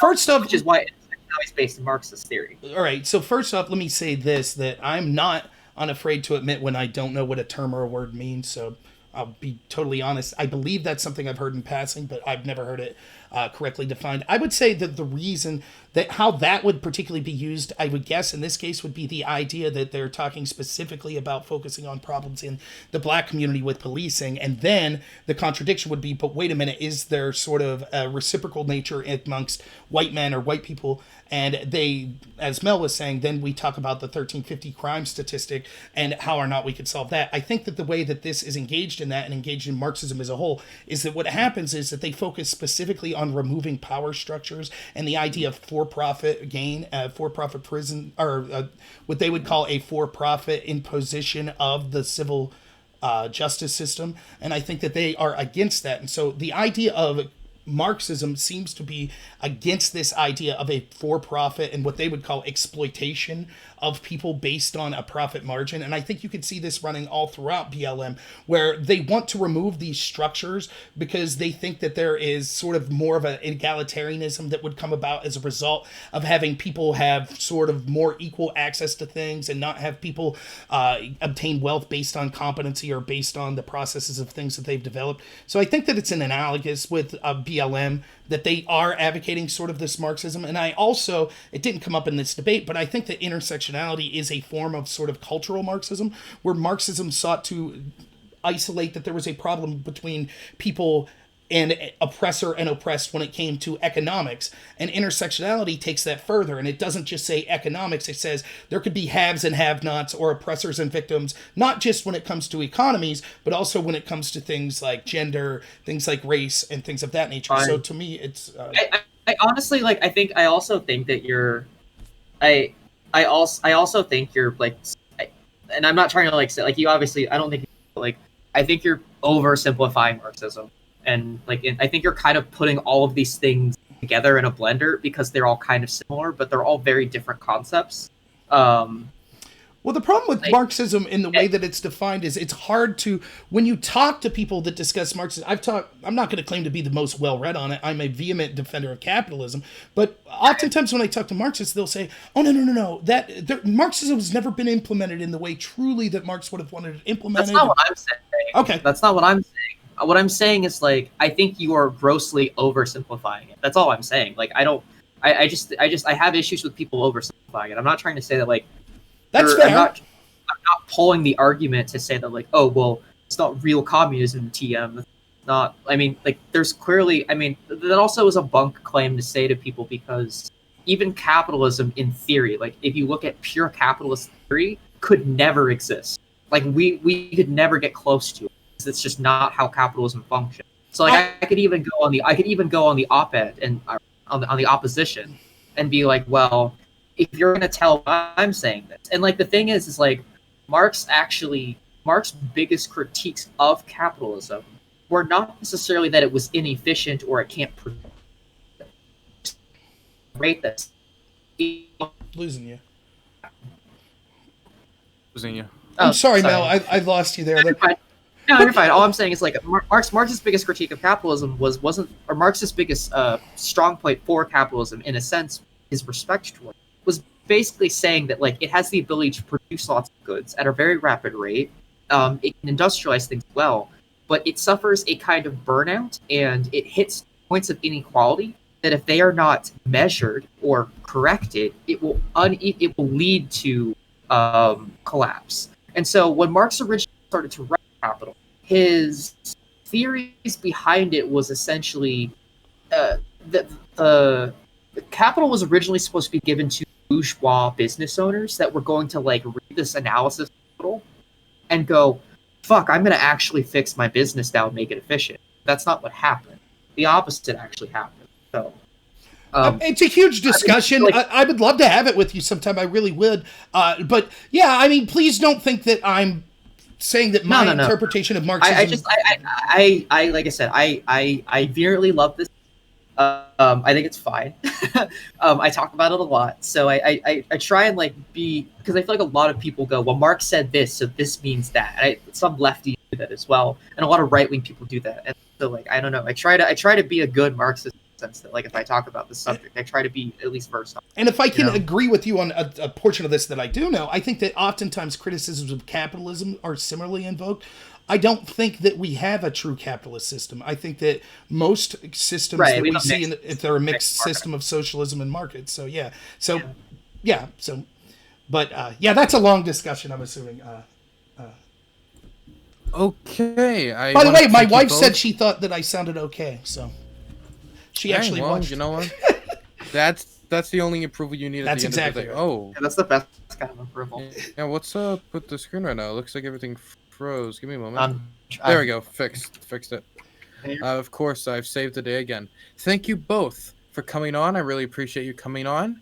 I know the discussion was a long one. So It was it's a lot longer than I thought. 3.5 hours. It was about the length of a hippy dippy. I was expecting 2, but you know I what? You honestly got thought it was only going to be one. I didn't think we were gonna. I didn't think we were gonna like drag this out. I guess I don't know, Rob. If you ever want to fucking argue dumb shit on the internet, we can do round two. I mean, yeah, I don't know. Maybe I'll pick her. and let me say, Mel, I had a lot of people that were convinced, that have heard a little of me, and a lot of you think that it was going to boil down to just us screaming at each other. I don't think it was that at all. I think that even if we disagree with each other, I thought it was productive, and I think we both made points. So I would do it again. And I think the reason why people debating with me is hard is because people mostly, when they go into these debates, when people listen to like when people figure out who I am, like in Twitch politics, they assume that I am a liberal, and so it's really frustrating to me. And I'm not trying to shit on you or anyone else. People assume that I am a liberal, and so I don't like kowtowing to liberal arguments because I disagree with them. Because I know some people on the left, like they will liberal arguments to win the debate. You know, like Destiny might agree with like a more Marxy analysis of something because he wants to beat Nazis. But I don't do that. My positions are my positions; they're my own, and I stand by them. And so I always try and separate myself from the fucking libs because I fucking don't like the libs, and I'm not a liberal, so it's really hard. Um, I don't know. Like I said, like Pelosi's garbage, Clinton's garbage. Like like I don't know, man. All these people are weirdos that love capitalism and status quo and don't want to. Well, I too love capitalism, but I just want to say, as I'm leaving, thank you to both you and everyone that watched. I really appreciate it. And if you don't mind, if I give a quick shout out, you can find me Normal America with Rob Noor on most platforms, including Twitch, YouTube, D Live, and places like that. So feel free to get in touch with me if you want to talk about anything. And again, special thanks to you, Dylan. I think you're always an awesome moderator, so thank you. Thank you very much. I really appreciate you coming by, Rob. I always appreciate your voice. It's always, well, of course, I disagree with 90% of the things you say. It's always interesting to hear what your perspective on things. All right, thanks so much.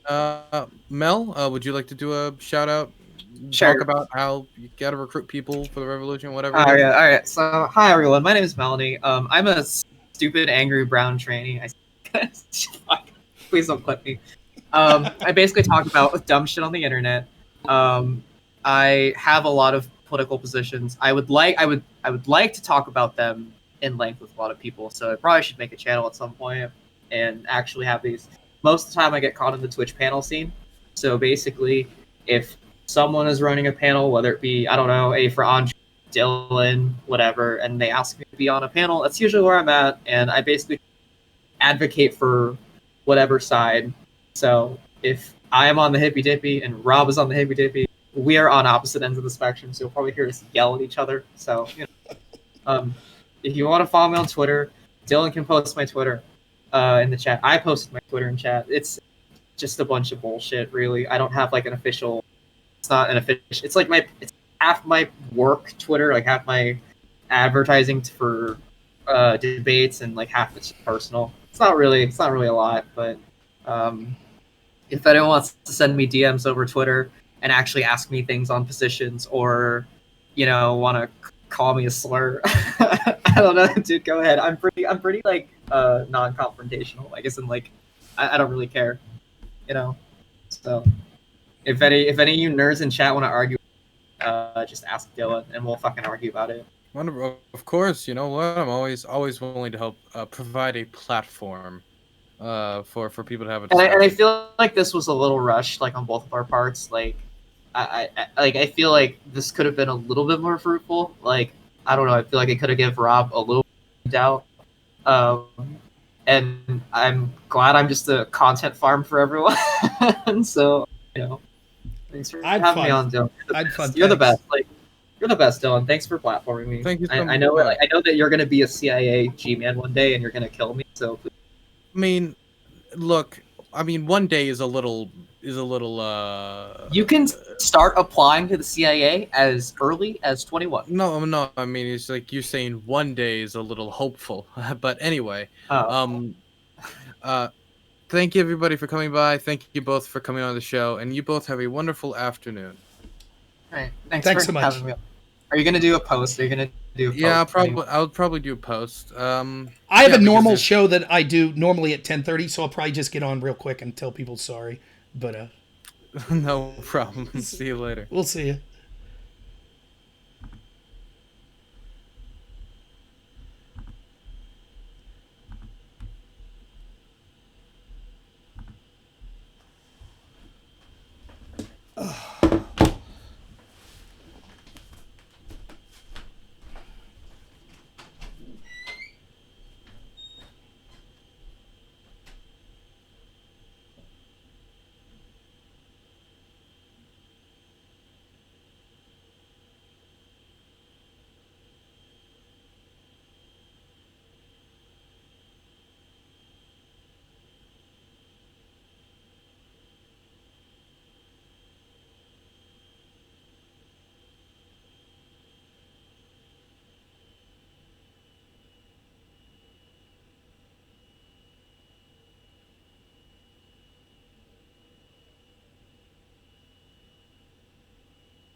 Right. But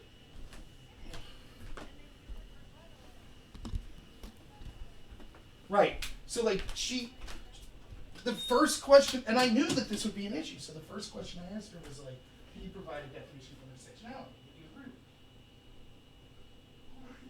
So she provides it, and then immediately starts saying, "But I don't agree." Right. And so I keep saying, it's like,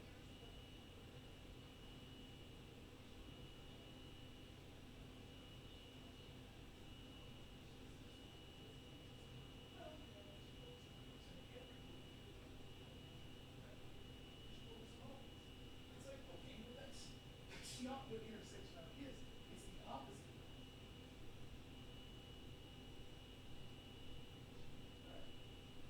Right.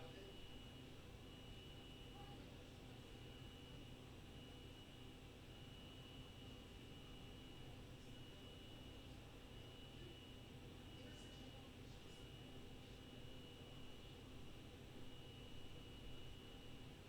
right. And so I tried to just clarify, like, look, at the end of the day, all the reasons you're against identities are reasons that are against intersectionality. And if you're using it in a different way, kudos to you, but I don't think that's how it's being applied in the real world. Um,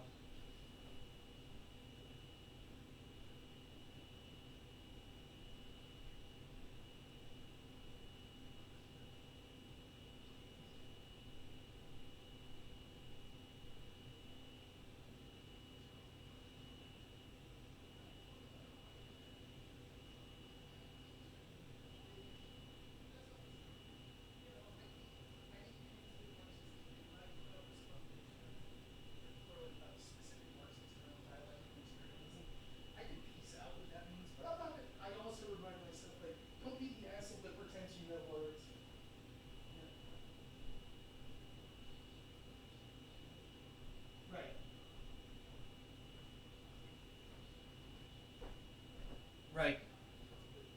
Yeah, and I think that like it's just a lot of sophistry. I think that unfortunately what you see there is I'm legitimately going in there trying to be like, let's have a discussion about it. And she's going in there saying, well, how I feel is that it's these exogenous perceptions and these exogenous expectations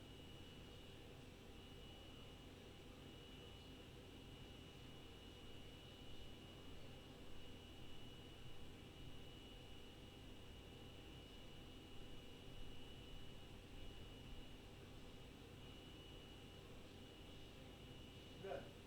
I thought that she continually had to deny reality and change her definitions. It's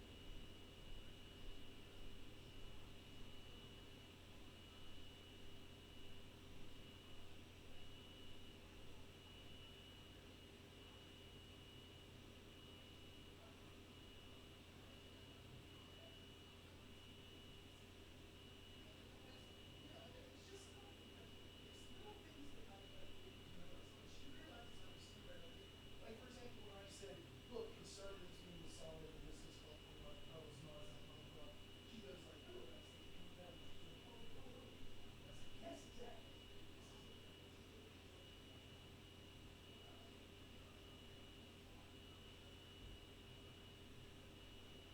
like, so yeah, that's what it went well. And I think that yes, and that's how I knew I could call it because otherwise I wouldn't have because I see people there. So, all right, I'm gonna go because I'm supposed to do a little video here, just to wrap up. Yeah, and then I gotta do the Black Lives Matter debate tomorrow. So really fucking cool. That's it. Yeah, I'm done. I'm done after. It finds more reasonable. She kept just talking about how upset she was as a transsexual person.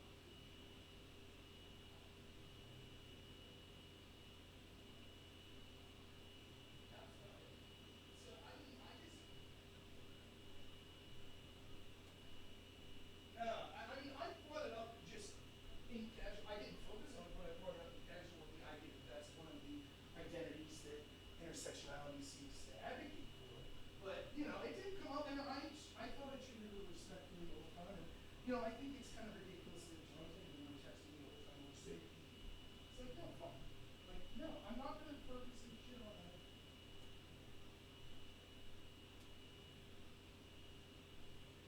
Right.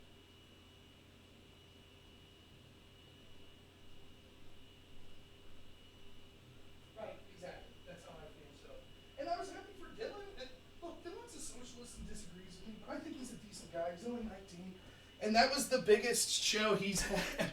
So I told him like he likes having me on. I think because I try to be like even-handed and bring, like I said at the end, what do you want the debate to be? Two people agreeing? How stupid's that? Really? Can you hear me now? Well, I gotta go anyways, but I do love you. Can you hear me now?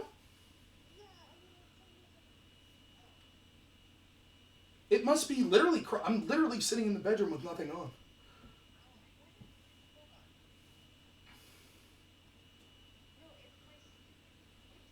Oh, I was gonna say yeah.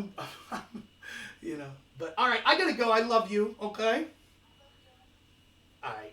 Thank you so much for watching. You're the best. Love you. Bye.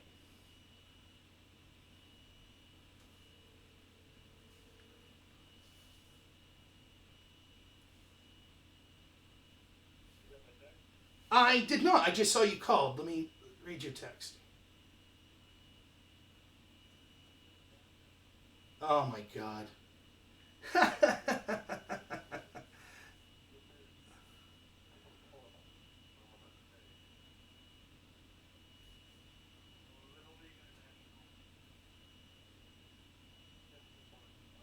Yeah, I just read the link that you sent. Unreal. Unbelievable. Hey, I, good.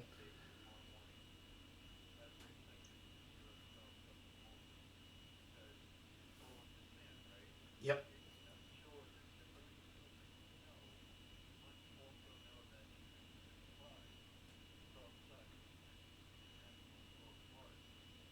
with Major League Baseball, right?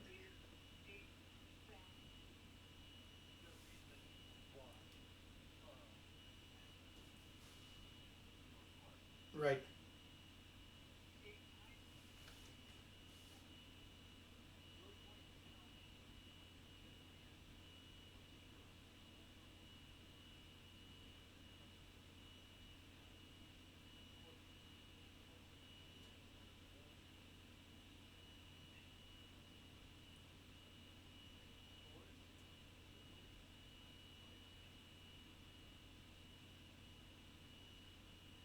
Yeah.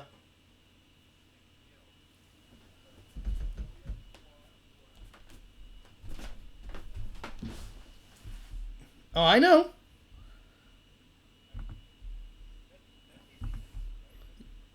Yep.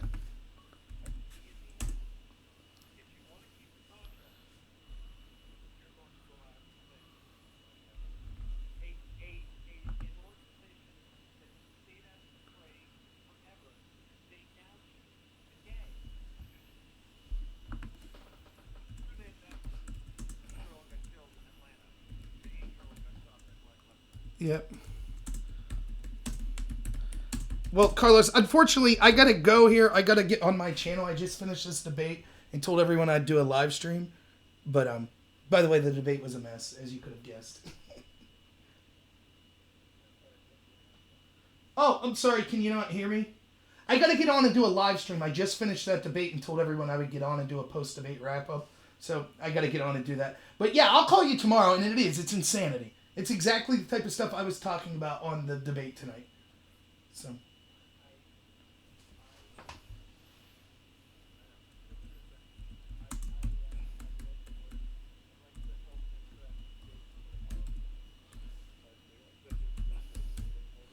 Okay.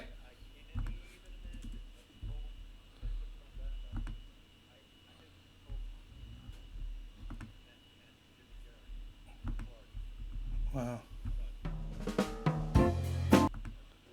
Right.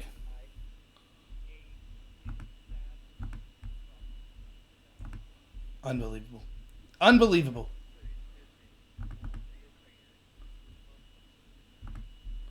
Unbelievable.